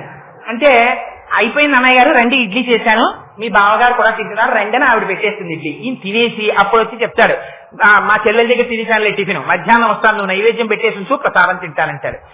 శంకరుడికి వేళకి భోజనం సిద్ధం చేయలేదనుకోండి అమ్మవారు, ఆయన ఏం బెంగెత్తుకోడు. భిక్షాపాత్ర పట్టుకుని పక్కింటికి వెళ్ళిపోయి భవతి భిక్షాం దేహి అంటాడు. అప్పుడు వేసేవాళ్ళు అంటారు అన్నపూర్ణమ్మ భర్తవు కదా నువ్వు అంటారు. తలవంపులెవరికి? అమ్మవారికి. అందుకని తెల్లవారేటప్పటికి ముందు ఈయన ఎప్పుడు వెళ్ళిపోతాడో తెలియదు, ఏ వేగంలో పెట్టేశారో వెళ్ళిపోతాడో. అందుకని ఈయనకి మాత్రం భోజనం ఆవిడ సిద్ధం చేసి పెట్టేస్తుందట. ఈవిడికి తలవంపులు వస్తుంది, ఇది పాతివ్రత్యం. కంటికి రెప్పలా ముందు ఆయన్ని కాసుకుంటుంది. ఆయన భోజనం అయిపోయింది, ఈవిడ భోజనం అయిందో లేదో చెప్పరు శంకరాచార్యుల వారు. అమ్మ భోజనం చేసింది అంటే అంతకన్నా అసహ్యమైన మాట ఇంకోట్లేదు. మా అమ్మ భోజనం చేసిందిట, అన్ని రుచిగా ఉన్నాయట, మాకు పెడుతోంది అన్నారనుకోండి, ఏదో తేడా ఉంది ఆ మాటలో. అమ్మ వండిన తర్వాత అమ్మకి తృప్తి ఏమిటో తెలుసా అండి? మీకు పెడుతుంది అమ్మ. ముందు అమ్మ ఊరగాయలు పెట్టింది అనుకోండి, ఆ ఊరగాయల చేత్తోనే కొత్త ఊరగాయ పెద్ద బేసిన్లో ఆ వేడి అన్నం పెట్టి నూనెసి కొత్త ఊరగాయ కలిపి కొంచెం వగరవగరగా కారం కారంగా ఉప్పుగా ఉన్నటువంటి ముద్దలు పిల్లలందరినీ చుట్టూ కూర్చోబెట్టుకుని వాళ్ళు ఎంత పెద్ద పెద్ద వాళ్ళు అయిపోనివ్వండి, అదొక సంస్కృతి అంతే. వాళ్ళు చేతులు చాపుతుంటే ఒక్కొక్క ముద్ద పెడుతుంటే వాళ్ళ ముద్ద తింటుంటే ఎన్ని 1000 కళ్ళతో 1000 ఆశలతో వాళ్ళ కళ్ళల్లోకి చూస్తున్నాయి. నాన్న బాగుందా ఊరగాయ అంటే బాగుందమ్మా అన్నారనుకోండి. కిందటి ఏడాది కన్నా బాగుందా అంటే కిందటి ఏడాది కన్నా బాగుందమ్మా. ఉప్పు తక్కువైందా? లేదు అమ్మా సరిపోయిందమ్మా. కారం తగ్గిందా? తగ్గలేదమ్మా. కాయ ఓటుందమ్మా. ఇన్ని ప్రశ్నలు కనేస్తుంది. ఏమిటి వేయడం? వాళ్ళు తింటే తను తిన్నట్టు ఇది అమ్మ. అందుకని అమ్మ భోజనం చేసిందని చెప్పకూడదు, మీరు చేస్తే అమ్మ చేసినట్టు. మీ తృప్తి అమ్మ తృప్తి, అయ్య తృప్తి అలా కాదు. వీళ్ళందరూ తిన్నాక ఆయన వాచి పెట్టుకుంటూ వస్తారు. రెండున ఆయనకి గౌరవంగా పెట్టాలి. ఆయనకు కూడా చేయిదాపంగా ముద్దెడతానంటే ఆయన తింటే అసహ్యంగా ఉంటుంది, అలా తినకూడదు. ఆయనకి పెట్టేటప్పుడు మారాలి పద్ధతి. బంగారం కంచం వేసి ఆయనకి పెడితే ఆయన చొక్కా బనీను విప్పేసి పట్టుపంచ కట్టు కూర్చుని ఆచమనం చేసి అప్పుడు ఆయన తిని అంతా అయిపోయిన తర్వాత పరమేశ్వరానుగ్రహంగా ఊరగాయలు చాలా బాగున్నాయి అన్నది. అంతేగాని తింటూ అబ్బా భలే ఉంది ఊరగాయ అంటే నీకు ప్రసాదంగా తినడం చేత కాలేదు, ఇక్కడ తినడమే నీకు వచ్చు. ఒకవేళ రుచి బాగులేకపోయినా కొంచెం ఉప్పు కలపవాయ్ అని ఉత్తరాపోసనం పట్టాక చెప్పాలి. నీకు సంప్రదాయం తెలుసు అనమాట. నువ్వు అక్కడే లొట్టలేసావనుకో పిల్లల్లాగా, నీకు తెలియదు, నువ్వు ఇక్కడ తినడానికి అలవాటు పడ్డవాడివి. నీ వయస్సుకున్న పెద్దరికం నీ సంస్కారానికి రాలేదు, ఇంకా నువ్వు కొంత అలవాటు చేసుకోవాల్సిన అవసరం ఉంది. ఎంత జీవితం అండి! ఒక్కొక్క శ్లోకం చెప్తే ఇంతంత దర్శనం చేయించేస్తారు శంకరాచార్యుల వారు. అందుకని అంటారు అక్కడికి వెళ్ళారు నివృత్తి చండాంశ. శంకరుడు భోజనం చేసేసాడు. శంకరుడు ఆనందంలో వీటిని కొట్టేస్తున్నాను నేను. శంకరుడు భోజనం చేసేస్తే ఎవరికి సంతోషం? పార్వతీదేవి యొక్క పాతివ్రత్యాన్ని నిరూపిస్తోందని. అందుకని భోజనం చేయగా మిగిలినటువంటి భుక్తశేషం పిల్లలు తినకూడదు. ఎందుకని? ఆయన భోళాశంకరుడు ఆవిచ్చేశాడు. ఎవరికి ఇచ్చాడు? కన్నబిడ్డలు కాదుక ఆయన తిన్నాక తినేది. చంద్రుడు తినాలని ఆజ్ఞ ఇచ్చాడు ఆయన. ఎందుకు చంద్రుడు తినాలని అంటే, నేను మీకు ఆ చంద్రుడి గురించి ఒక్క మాట చెప్పవలసి ఉంటుంది. ఇక్కడ పెరియ పురాణంలో చెప్పారు. రమణ మహర్షికి మహా ఇష్టం ఆ చంద్రుడి వృత్తాంతం అంటే. చంద్రుడు కూడా మనలాగే పుట్టాడు పాంచభౌతిక శరీరంతో. ఆయన పూర్వనామధేయం విచార శర్మ. ఆయన వేదం చదువుకునేవాడు. ఒక రోజున ఆవుల్ని తోలుకుంటూ వెడుతున్నాడు, ఆవుల్ని కాసే ఆయన. తీసుకెడుతూ ఒక ఈనిన ఆవు దగ్గరికి వెళ్ళాడు. ఈనిన ఆవుకి దగ్గరికి వెళ్ళకూడదు. అలా వెడితే ఆ దూడకి మనం ఏదో ఇబ్బంది చేస్తామన్నది రక్షించడానికి మనల్ని పొడుస్తుంది, తప్పు వాడిది. వెడితే అది కొమ్ము విసిరింది. నా మీద కొమ్ము విసురుతావా అని ఆ గోపాలకుడు ఆ ఆవుని కర్ర పెట్టి నడుం మీద కొడుతున్నాడు. వేదం చదువుకుంటున్న విచార శర్మ పరుగు పరుగున వచ్చి, ఆవుని కాయడం అంటే ఇది కాదురా, కొట్టడం కాదు. ఆవుని కాయడం అంటే ఆవుని కాపాడడం. నీకు చేత కాదు ఆవుల్ని కాయడం, నేను కాస్తాను ఆవుల్ని, ఇది పరమ పవిత్రమైన వృత్తి, నేను చేస్తానని వెళ్ళాడు విచార శర్మ. అంత వేదం చదువుకున్నవాడేమో, జగత్తునందు ఏ వస్తువుని ఎలా చూడాలో తెలుసున్నవాడేమో, ఆయన ఆవుల్ని ముట్టుకునేటప్పటికీ అవి అమృతం కింద పాలు పట్టేసేవిట. లోపల పట్టి వెళ్ళిలా పొదుగు ముట్టుకుంటే చాలట, చెంబుడు పాలిచ్చే ఆవులు 4 బిందెల పాలిచ్చేయడం మొదలెట్టే. వాటికి అలా ఇంటికెళ్ళి యజమానులకు పాలిచ్చే తృప్తి పోయిందిట కొన్నాళ్ళకి. మనం యజమానులకు ఇవ్వడం ఏమిటి, మహానుభావుడు మనని పోషిస్తున్నవాడు విచార శర్మ. ఆయన ఏం చేసేవాడు, ఆవులన్నింటినీ వదిలి వేదం పన్నాలన్నీ ఆమ్మాయం చేసుకుంటూ పైకి అవన్నీ చెప్పుకుంటూ కూర్చునేవాడు. ఆ వేదం వింటూ ఉండేవి ఆవులు. అందుకని ఈయనకి పాలిద్దాం అనుకున్నాయిట. ఈయన అడిగినా అడగకపోయినా ఆవులు పక్కకొచ్చి పాలు వదిలేస్తుండేవి. ఉత్తినే వదిలేస్తున్నాయి కదా అని ఆయన ఏం చేసేవాడంటే కుండలు తెచ్చి కింద పెట్టేవాడు. అలా కుండలు నిండిపోయి పాలు అయ్యేవి. ఆ పాలు తను తాగేవాడు కాదు విచార శర్మ. వెంటనే ఆ పక్కనున్న ఏటిలో స్నానం చేసి ఇసుకతో గుడి కట్టేవాడు. అందులో ఓ ఇసుకలింగం తయారు చేసేవాడు. ఈ కుండలలో పాలు తీసి ఒక్కొక్క పాత్రతో పాలు పట్టుకుని, నమస్తే అస్తు భగవన్ విశ్వేశ్వరాయ మహాదేవాయ త్రయంబకాయ త్రిపురాంతకాయ త్రికాగ్నికాలాయ కాలాగ్నిరుద్రాయ నీలకంఠాయ మృత్యుంజయాయ సర్వేశ్వరాయ సదాశివాయ శ్రీమన్మహాదేవాయ నమః అంటూ అభిషేకం చేసేవాడు. ఇక్కడ అభిషేకం పూర్తయ్యేది అసుర సంఖ్య వేళ అయ్యేది. ఈయన ఆవుల్ని పట్టుకుని ఇంటికి వెళ్ళిపోయేవాడు. వెళ్ళిపోతుంటే ఒక రోజున అటుగా ఒక వ్యక్తి వెళ్ళిపోతూ చూశాడు. చూస్తే ఈ పాలన్నీ పిల్లవాడు వాడు చూసేటప్పటికీ ఇసుకలో పోసేస్తున్నట్టు కనపడింది ఆయనకి. ఆయన వెళ్ళి ఊళ్ళో చెప్పాడు, మీ ఆవులు ఇంకా పాలిస్తాయి, ఆ విచార శర్మ పాలు తీసి ఇసుకలో పోసేస్తున్నాడు మధ్యాహ్నం పూట్ల అని. విచార శర్మ తండ్రిని పిలిచారు, యచ్చన దత్తుడు అని పేరు ఆయనకి. ఆయన్ని పిలిచి, నీ కొడుకు ఆవుల పాలు ఇసుకలో పోసేస్తున్నాడు, అందుకని నీ కుమారుణ్ణి మందలించమన్నారు. ఆ తండ్రి నిజంగా పిల్లవాడు మధ్యాహ్నం పాలు కుండలతో తీసి ఇసుకలో ఎందుకు పోస్తున్నాడో చూడడం కోసమని రహస్యంగా వచ్చి ఒక చెట్టుకి ఎక్కి దాంట్లో కూర్చున్నాడు. మధ్యాహ్నం అయ్యేటప్పటికి ఆవులు పాలిచ్చాయి. ఆ పాలు తీసి పిల్లవాడు గుడి కట్టి ఆ ఇసుకలింగానికి పూజ చేస్తున్నాడు. ఇది చూశాడు తండ్రి. మహాగ్రహం వచ్చి, నిజమే వీడు పాలు ఇలా పోసేస్తున్నాడు కింద. ఆయన అభిషేకం అనుకోలేదు, ఈయన అంతర్ముఖుడైపోయి ఉన్నాడు కొడుకు. వచ్చి ఆ పిల్లవాడిని కర్ర తీసుకుని విపరీతంగా కొట్టాడు. అంతర్ముఖుడైపోయి ఉన్నాడేమో, ఆ దెబ్బలు తగలడం కూడా ఆయనకి తెలియలేదు. కానీ పక్కన ఉన్న కుండలో తన ప్రమేయం లేకుండా పాత్ర ముంచి పాలు తీసి అభిషేకం చేసేస్తున్నాడు. మనస్సు రమించిపోతోంది. అటువంటి స్థితిలో తండ్రి వచ్చి ఆ పాల కుండని ఎడమకాలితో తన్నాడు. కుండ పగిలిపోయింది. అరే ఏమిరా కుండ పగిలింది అని ఇలా చూశాడు. తండ్రి నిలబడున్నాడు. అపారమైన కోపం వచ్చింది కొడుక్కి. శివాభిషేకం చేస్తున్న ఆవు పాల కుండని తన్నావు అని అక్కడున్న గొడ్డలి తీసి, ఏ పాదములతో తన్నావో ఆ పాదములను నీకు తీసేస్తే తప్ప ఈ అపరాధం పోదు. నువ్వు తండ్రివైనా శివాపరాధం చేశావు కనుక నువ్వు శిక్షితుడవు అని గొడ్డలి తీసి తండ్రి కాళ్ళ మీదకి తీసిరాడు. తండ్రి 2 కాళ్ళు తెగిపోయి ఆ ఇసుకలో పడి రక్తం వరదలై పారి ఏడ్చి మరణించాడు. ఆ పిల్లవాడి యొక్క భక్తికి పొంగిపోయి శంకరుడు ప్రత్యక్షమయ్యాడు. ప్రత్యక్షమై, విచార శర్మ నీకు దివ్యదేహం ఇస్తున్నాను, నా కోసం ఇంత గొప్ప పని చేశావు కాబట్టి ఇవాళ నుంచి మా కుటుంబంలో నిన్ను 5వ వాడిగా తీసుకుంటున్నాను.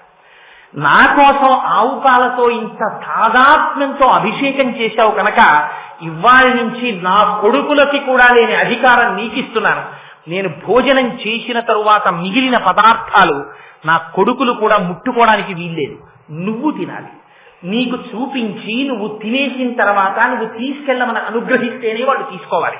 అందుకని నీకు వరం ఇస్తున్నానన్నాడు. ఇవాళకి మనం శివాలయంలో ఏమిటో తెలుసా అండి, తెలియక శివ నిర్మాల్యం అని వదిలేస్తారు. చంద్రుడికి చూపించి తెచ్చుకోవాలి. అక్కడికి వెళ్ళి ఓ ఇలా కొడుతుంటారు ఆయనకి చెవుడని. ఆయనకి చెవుడు కాదు, ఆయన ఎప్పుడు ధ్యానం చేస్తూ ఉంటాడు. ఆ శివాలయంలోకి వెళ్ళి ఆయన చెవుడు చెవుడు అని మీరంటే లేనిపోని పాపం మూట కట్టుకున్నట్టు. చిటికెల చండీశ్వరుడు అని పేరు ఆయనకి. ఆయన ఎప్పుడు భావ సమాధిలో ఉంటాడు. అందుకని మీరు వెళ్ళి ఇలా చిటికెయ్యాలి. వేస్తే ఆయన మహాగ్రహంతో కళ్ళు విప్పుతాడు. ఎందుకు చిటికేశావురా అని. అప్పుడు మీరు శివుడి యొక్క నిర్మాల్యం చూపించాలి. వెంటనే స్వామికి సమర్పించానండి, ప్రసాదం ఇచ్చారు, మీరు అనుగ్రహిస్తే పట్టుకెడతానని. ఆయన అదే పనిగా శివుడి దగ్గర వదిలేసినవన్నీ ఆయన తినడం. ఆయన తీసుకెళ్లరా అంటారు. ఆ చండీశ్వరుడు అనుగ్రహిస్తేనే ఫలితం వస్తుంది. అందుకని ఆయన్ని తలుచుకుని నిర్మాల్యం పక్కన పెట్టాలి. అది గభాలను వెళ్ళి ముట్టుకు తినకూడదు. చండీశ్వరుడు ఇంకా తీసుకున్నాడో తీసుకోలేదో, వీళ్ళు కంగారులో ఉన్నారు అమ్మవారి దగ్గరికి వెళ్ళడానికి. అందుకని నివృత్యై చండాంశ త్రిపురహర నిర్మాల్య విముఖై. అబ్బా లడ్లు ఎంత బాగున్నాయో కానీ చంద్రుడు తినాలి అన్నా కూడా ఎంగిలి చేసేసినట్టే మనస్సుతో. అందుకన్నట్టు చూడకుండా మనస్సు ఇలా తిప్పేశారు తలలో. తిప్పేసి ఇన్ని రహస్యాలు చెప్తారండి మహానుభావుడు శంకరులు. అందుకని త్రిపురహర నిర్మాల్య విముఖై విశాఖేంద్రోపేంద్రో శశి విశద కర్పూర శకలం. పరిగెత్తుకుంటూ అమ్మ అంతఃపురంలోకి వచ్చేసారట. అమ్మ అంతఃపురంలో కూర్చొని తాంబూలం వేసుకుని ఉందమ్మ. తాంబూలం అమ్మవారు వేసుకుని ఉన్నది అంటే భోజనం చేసినట్ట భోజనం చెయ్యనట్ట ఈ మాట మీరు అడగకూడదు, నేను చెప్పకూడదు. ఇందాకే చెప్పా, అమ్మ అన్నం తిందా అని అడగకూడదు. అమ్మకి అన్నం నువ్వు పెట్టడమే తప్ప, అమ్మ చేతి అన్నం నువ్వు తినడమే తప్ప నేనమ్మకి అన్నం పెట్టాను ఎప్పుడూ అనకూడదు. ఎప్పుడైనా జీవితంలో కోరుకోవలసింది ఒకటే, మా అమ్మ చేతి అన్నం నేను తింటున్నానండి ఇంకానని చెప్పుకోవాలి. మా అమ్మగారు ఏడాదికి 6 నెలలు మా దగ్గర ఉంటారండి, మేము చూస్తాం ఈ 6 నెలలు అన్నవాడు దేశద్రోహి కాడు, జాతిద్రోహి. అటువంటి వాణ్ణి సర్వేశ్వరుడు కూడా రక్షించాడు. అమ్మకి నువ్వు అన్నం తినలేదా, అమ్మ చేతి అన్నం తినే అదృష్టం నీకు దక్కింది ఇంకాను, అందుకు నువ్వు పొంగిపో. అందుకని అమ్మవారికి నైవేద్యం పెడితే అమ్మ దృష్టితో పొంగిపోతుందంటే. అందుకే అమ్మ ప్రసాదం అమ్మ ప్రసాదమే. అందుకు రేపటి రోజున అమ్మవారి పాదముల మీద పువ్వు, అమ్మవారికి నివేదన చేసిన ప్రసాదం చేతిలో పట్టుకుని కళ్ళకద్దుకు నోట్లో వేసుకోవడం అంటే సాయంత్రం సౌందర్యలహరి అవుతుంటే రేపు మీరు ఇంకా పూజ చేద్దామంటే ఇవాళ ఆవిడ నల్లమబ్బాయి కురిసింది, మీరు ఏమి ఇచ్చివ్వడం తీసుకుంటారు ఆవిడికి. రేపు ఇంకా మీరు పువ్వులు వేద్దామన్నది, ఇవాళే ఆవిడ అనుగ్రహాన్ని ఆవిడ ప్రకటించేసింది. ఇది అమ్మవారంటే. అందుకని అదిగో ఆ తల్లి గురించి చెప్తూ శంకరులు అంటారు, లోపలికి వచ్చేసేటప్పటికి తల్లి ఏం చేస్తోందిట, తాంబూల సంసేవనం చేస్తోంది. ఎందుకు తాంబూలము నములుట, ఏం భోజనం ఎలా చెప్పలేదో తాంబూలం అలా చెప్పకుండా ఉండొచ్చు కదా. శంకరాచార్యులు వారు, వ్యాసుల వారు చెప్పారు తాంబూలం వేసుకుంది అమ్మని, శంకరాచార్యులు వారు చెప్పారు. ఎందుకు ఆ మాట చెప్పడం, ఆ తాంబూలము వేసుకున్నది అన్న మాట వాడితే 2 అర్థములు స్ఫురిస్తాయి. ఒకటి, ఆవిడ సుమంగళి, సుమంగళి అయినటువంటి స్త్రీ తాంబూల సేవనం చేస్తుంది. అందుకే తాంబూలం ఇవ్వడానికే ఎక్కువ తాపత్రయపడతారు తెలుసా అండి. భోజనం పెట్టిన కన్నా కూడా శాస్త్రం తెలుసున్న వాళ్ళైతే పెద్దలు ఎవరైనా ఇంటికి వచ్చి భోజనానికి వచ్చారనుకోండి, భోజనానికి వచ్చారనకూడదు, దేవతార్చనకు వస్తారు వాళ్ళు. వస్తే కొంచెం శాస్త్రం తెలుసున్నవాడైతే దేనికి పరిగెడతారో తెలుసా, వర్ధన చేయడానికి పరిగెత్తాడు, గంధం తీయడానికి పరిగెడతాడు. వాళ్ళు భోజనం అయిపోయిన తర్వాత గంధం తీసి అలదుకుంటారు. మీరు ఎప్పుడైనా పెద్దలు మీ ఇంటికి వచ్చినప్పుడు చూడండి కావాలంటే. ఇప్పుడు లుప్తమైపోతున్న ఈ ఆచారాలు కానీ భోజనం పెట్టి పంపించకూడదు. వారు వచ్చి దేవతార్చన చేస్తే రేపు ఒక రోజు మీకు ఒక శ్లోకం చెప్తాను, జపోజల్ప శిల్పం సకలమపి ముద్రా విరచన అని సౌందర్యలహరిలోనే వస్తుంది. అది చెప్పినప్పుడు చెప్తాను రహస్యం. ఆ గంధం రాసుకుంటారు వాళ్ళు, రాసుకుని పెడతారు. అందుకని అమ్మ అన్నం తిన్నది అన్న కన్నా తాంబూలము నములుతున్నది. ఎవరు నములుతారో తెలుసా అండి, సుమంగళి అయినటువంటి స్త్రీ తాంబూల చర్వణం చేస్తుంది. అమ్మ ఈ జగత్తులకన్నిటికీ సుమంగళీ తత్వాన్ని ఇవ్వగలిగిన అమ్మ అమ్మవారు. అందుకే మీరు తెల్లవారి లేస్తే పక్కన భర్త ఉన్న భర్త పాదములకు నమస్కారం చేయరు. ఎవరికి చేస్తారు, మెడలో ఉన్న మంగళసూత్రాన్ని కళ్ళకద్దుకుంటారు. ఎందుకని, మంగళసూత్రంలో ఆ దేవత ఉన్నది. అంటే నేను ఈ మాట చెప్పానని మీరు అనుకోకండి, అసలు పరమ యథార్థం ఏమిటో తెలుసా అండి. మంగళసూత్రం అంటే నూలుతో చేసినటువంటి తాడు, అది ఎన్ని పేటలుండాలి, అది ఎలా పేనాలి, దానికి పసుపు ఎంత రాయాలి, నిజంగా అలాంటి తాడు కాని మెళ్ళో ఉంటే ఎట్టి పరిస్థితుల్లో భర్తకు అమంగళం రాదు. ఎంత గ్రహస్థితి ఉండనివ్వండి రాదు. కానీ ఇవాళ మంగళసూత్రాలు కూడా బంగారం అయ్యాయి. సరే, దాని గురించి నేను ఇంకా లోతుగా వెళ్ళను. కానీ ఒక్క విషయం స్పృశిస్తాను. ఆ మాంగళ్యంలో సర్వమంగళాదేవత ఉన్నది. సర్వమంగళా దేవత అమ్మవారు ఆవిడ మీ యొక్క 5వ కాపాడుతుంటుంది.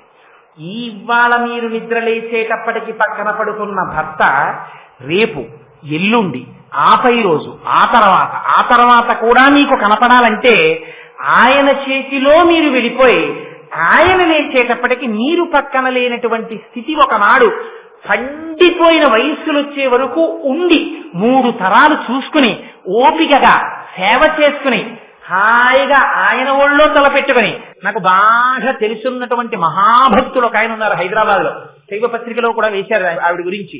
నేను చెప్పకూడదు, పేరు చెప్తే ఒకరిని పొగిడినట్టు అవుతుంది ఉపన్యాసంలో, అందుకని పేరు చెప్పను. కానీ ఆవిడికి తీవ్రమైన అనారోగ్యం వచ్చి క్యాన్సర్ వస్తే హాస్పిటల్లో పెట్టారు భర్త గారు, మహాభక్తుడు.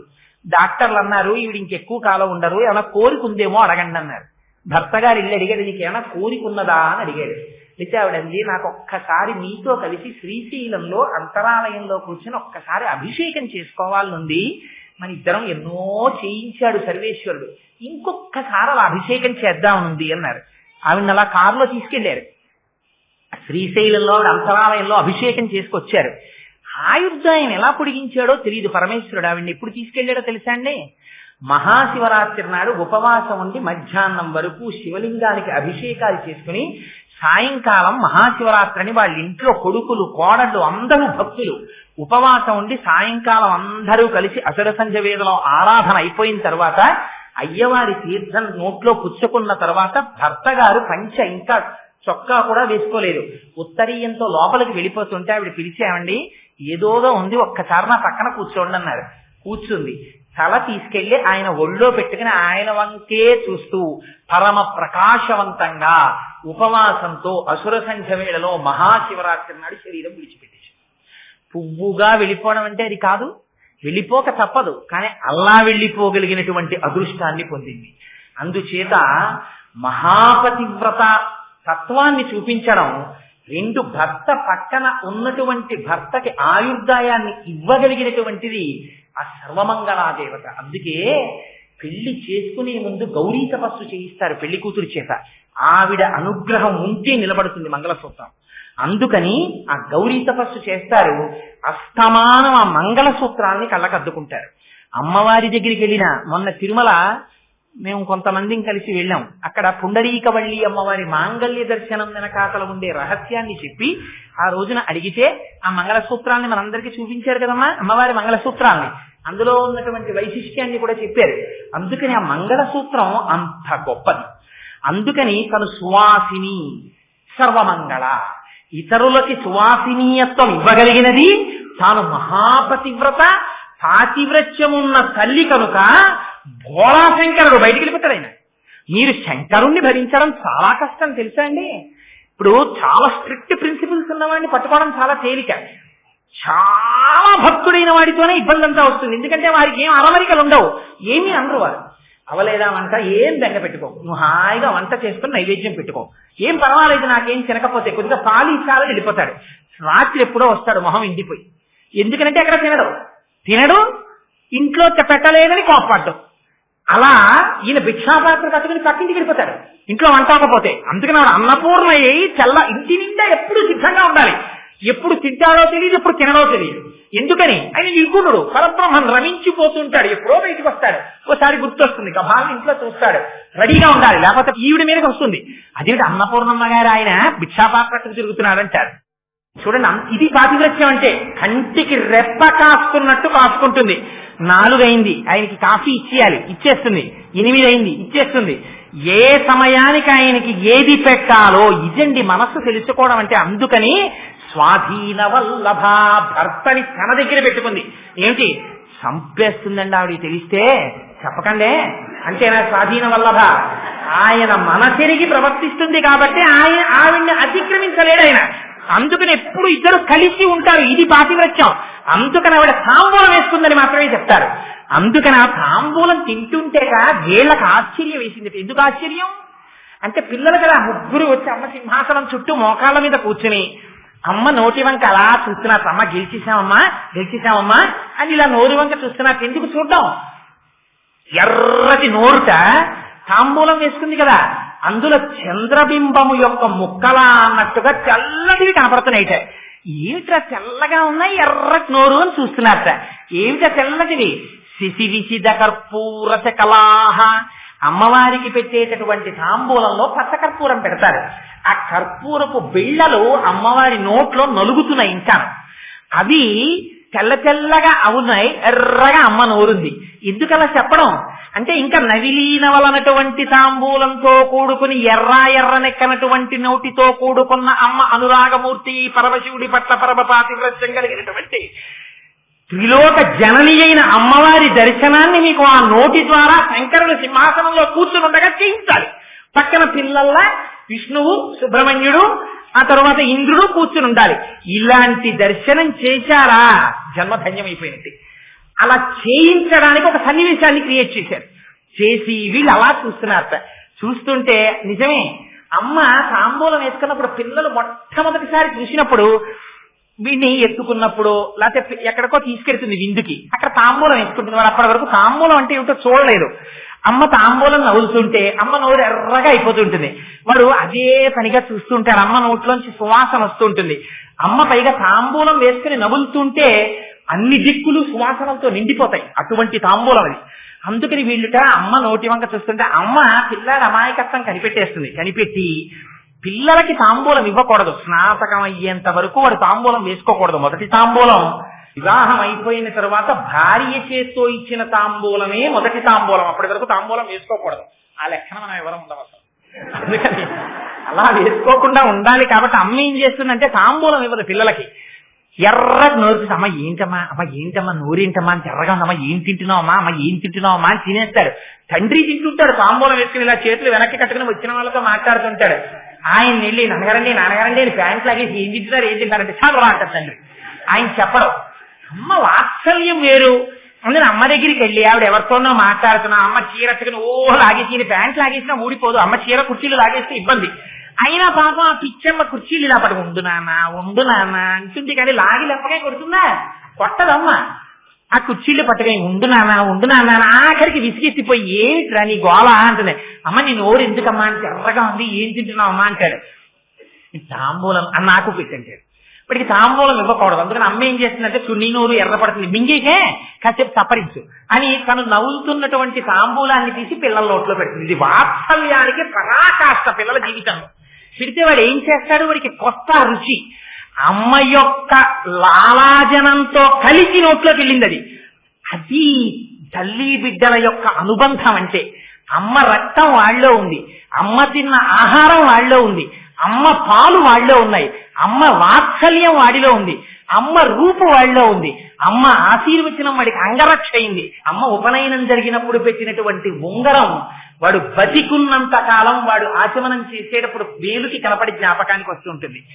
అన్ని చోట్ల సంధ్యావందనం చేస్తే మాతృదేవో భవ, అమ్మ పాదాలు జ్ఞాపకం వచ్చి నమస్కరిస్తాడు. ఉన్నవాడు అదృష్టవంతుడు, లేకపోయినా అమ్మ పాదాలకు నమస్కారం చెయ్యం. అందుకని ఇది చెప్పడానికి ఆ అమ్మ నోటి వంక చూస్తూ ఉండిపోతారు. ఈ ముగ్గురు కూడా ఉండిపోతే అమ్మ పక్కున నవ్వి నోట్లోంచి ఆ తాంబూలపు పిడతలు తీసి వాళ్ళ ముగ్గురు నోట్లో పెట్టింది. పెడితే వాళ్ళు ముగ్గురు నువ్వే నేను చొక్కా వదిలేస్తే లాల్చీ వేసుకుంటాను, లాల్చీ వదిలేస్తే ఉత్తరీయం వేసుకుంటాను. అంతేగాని అయ్యో చొక్కా నిన్ను విడిచిపెట్టేశానే, నా జీవితం పోయిందే అని బెంగెట్టుకుంటానే. బెంగేం పెట్టుకోను. ఇందాక అయితే ఓ మాట చెప్పారు, కబరీ బంధం చూస్తే ధునోతుధ్వాంతం. ఇక్కడ చెప్పలేదు. ఎందుకు చెప్పరు? చెప్పకపోవడం వెనకాతల ఒక రహస్యం ఉంది. అసలు దీని ఫలితాలు చెప్పడం కుదరదు. అమ్మవారి తాంబూలంతో కూడినటువంటి నోరు దర్శనం అయిందా మాంగళ్యం నిలబడుతుంది. అమ్మవారి తాంబూలపు నోరు కానీ మీరు చూశారా పాండిత్యం వస్తుంది. అమ్మవారి నోటి తాంబూలపు పిడత నోట్లో పెట్టిందా మాటలు రాని మూగివాడు మహాపండితుడు అవుతాడు, మూకుడు మహాపండితుడు అయిపోయాడు. అది సారస్వత ప్రయోగంలో శరజ్యోత్స్నా శుద్ధాం శశీత జటాజూటమకుటాం ఆ శ్లోకాల్లో చెప్తాను దానికి సంబంధించిన ఇతివృత్తాన్ని. అందుకని ఇవన్నీ అవుతాయా ఏమిటో అలా చెప్తానంటుంటాను. అదొక అయ్యే పోయింది 3 రోజులు, ఇంకున్నది 6 రోజులు, ఇవన్నీ ఎక్కడ అవుతాయి? అందుకని ఆ తాంబూలపు పిడత నోట్లో పెట్టింది. పెడితే తాంబూలం మీరు జ్ఞాపకం పెట్టుకోండి, తమలపాకు తీగగా ఉంటుంది, చెట్టు ఉండదు. తమలపాకు తీగకి తమలపాకులు కాస్తాయి, కానీ మీరు ఎక్కడైనా తామల పుష్పాలు చూసారా? పువ్వులు ఉండవు. కమలకాయలు చూసారా? ఉండవు, ఆకులే ఉంటాయి. ఆ ఆకు కర్పూరంతో కలిస్తే రంగు మారిపోతుంది. ఇది అందుకే తమలపాకుని మాత్రమే ఇస్తారు. ఎప్పుడు మీరు ఎవరికి ఇవ్వండి అది పరమశుభప్రదము అంటే ఇది సత్యము అని మీరు ఎక్కడ చెప్పవలసి వస్తే అక్కడ తమలపాకు ఇస్తారు. ఆఖరికి నిశ్చితార్థం చేసుకున్నారనుకోండి, మీరు ఇచ్చుకున్న కట్నాలు కానుకలు దొంగ చెక్కులు ఇవన్నీ అకౌంట్లోకి రావు. ఏదొస్తాయి? తాంబూలాలు ఇచ్చుకున్నామండి అంటారు. తాంబూలం మీరు ఇచ్చి తాంబూలం పుచ్చుకున్నారంటే ప్రతిజ్ఞకి కట్టుబడిపోతారు. బోయరొకరికి తాంబూలం ఇచ్చారు మీరు అంటే మీరు వినయంతో ప్రవర్తించారు. తాంబూలం పుచ్చుకున్నారు అంటే మీరు మహా గొప్ప వీరుడై ఉండాలి. వీరుడు రెండర్థాలు. బాహ్య పరాక్రమముతో రాక్షసుల్ని జయించిన వాడు వీరుడే. అమ్మవారికి వీరారాధ్య అని పేరు. మహాజ్ఞాని కూడా వీరుడే. అందుకే వారికి ఇప్పుడు తాంబూలం సమర్పిస్తున్నాం అంటారు. తాంబూలం సమర్పిస్తున్నాం అంటే వారికి నిజంగా ఏదో తామలపాకులు వక్కా ఇస్తే ఎవరైనా పండితులకి మహాపురుషులకి వాళ్ళు వచ్చినప్పుడు వారికి ఇప్పుడు తాంబూలం సమర్పించామండి అంటారు. ఇవ్వాలంటే తాంబూలం అంటే దాని గౌరవం పోయింది. తాంబూలం అంటే తాంబూలంలో ఎంత పెట్టారో తాంబూలం, ఎంత పెట్టారో తాంబూలం, తాంబూలం కాదు. తాంబూలం అంటే అసలు నిజమైన అర్థం తాంబూలమే, అంతే, అక్కడ వరకే. అది ఇస్తే అది పుచ్చుకోవడం గొప్ప సన్మానం. వారు చెప్పినటువంటిది మమ్మల్ని ఉద్ధరించింది అని మీరు అంగీకరించిన రోజున మీరు ఇచ్చినటువంటి బహుమానము మీద కమలపాకులు పెట్టి వక్కలు పెట్టి ఏకమ్మహ ఒకటి పెట్టకూడదు, 2 పళ్ళు పెట్టి 2 కన్నా ఎక్కువ పెట్టి తాంబూలం ఇస్తారు. ఇదేమి నేను భవిష్యత్తులో జాగ్రత్త పడ్డానికి ఇవన్నీ చెప్పుకుంటున్నాడు కోటేశ్వరరావు అనుకోకండి. అవన్నీ నేను కోరుకునేం చెప్పుకోవట్లేదు మహాప్రభు. నేనేదో సంతోషానికి చెప్పాను, ధర్మానికి చెప్పాను అంతే. అక్కడ ప్రయోజనం ఉందని అది విషయం తెలుసుకోవాలని చెప్పాను. అందుకని అదిగో అది తాంబూలం అంటే. అందుకని ఇప్పుడు అమ్మవారిచ్చిన తాంబూలంతో వాళ్ళు ముగ్గురు ఏం పొందారో మీరు పురాణం చూస్తే తెలుస్తుంది. ఎంత రాక్షస సంహారం చేశారో, ఎన్ని భగవద్గీతలు చెప్పారో, ఎన్ని ఉపనిషత్తులు చెప్పారో, ఎంతమందిని కాపాడారో, ఎంత రాళ్లవాన పడుతుంటే గొడుగుగా కొండనికి ఒక ఆయన రక్షించాడో, ఒక ఆయన దేవతలందరినీ పాలిస్తున్నాడో, ఒక ఆయన దేవసైన్యానికి అంతటికి అధ్యక్షుడై సాక్షాత్తు సుబ్రహ్మణ్యుడై ఎంత జ్ఞానం ఇస్తున్నాడో, ఎంతమందికి వంశం ఇస్తున్నాడో, ఎంతమందికి సంతానం ఇస్తున్నాడో, ఎన్ని ఫలితాలు మీకు చెప్పడం కుదురుతుంది? చెప్పడం కుదరదు. కాబట్టి అమ్మవారి తాంబూలం వేసుకున్న నోరు చూస్తే వచ్చేటటువంటి ఫలితం ఇది అది అని నేనేం చెప్పను, అనంతము. అందుకని అసలు చెప్పను, ఇక నా వాక్కుల చేత అది చెప్పడం కుదరదు అని ఆపిడతలు గ్రహించి వారు పరమానంద భరితులైరి అంతే. ఆపేశారు శ్లోకాన్ని. అంత పరమ పవిత్రమైన శ్లోకాల్ని ఇవాళ 2 శ్లోకాలని పరమాత్మ విజ్ఞాపన చేయించాడు. ఇప్పుడు ఆ 3వ శ్లోకం కానీ నేను మొదలు పెట్టాను అనుకోండి, అసౌ నాసావంశస్తు హినగిరి వంశధ్వజపటి అని అమ్మవారి ముక్కు గురించి ఒక గొప్ప శ్లోకం. అందులో ముక్తాహ అంటారు. ఆ ముత్యం దర్శనం అయితే మళ్ళీ శంకరాచార్యుల వారి లాంటి కొడుకు పుట్టచ్చు ఎవరికి. కానీ ఇప్పుడు నేను ఆ శ్లోకం మొదలు పెడితే అవుతుందా అది? అందుకని రేపటి రోజున దాన్ని ప్రారంభం చేస్తాను. రేపు మాత్రం పురస్కండాభోగ ప్రతిఫలిత తాటంకయుగళం. సరే, అది ఎందుకన్నానో ఇవాళ ఆ మాట, రేపు ఆ మాటకి అర్థం, దాని విశేషాన్ని రేపు శంకర భగవత్పాదులు చేయించుగాక. మంగళాశాసనపరైః ఆచార్య పురోగమైః సర్వైశ్చ పూర్వైరాచార్యైః సత్కృతాయాస్తు మంగళం.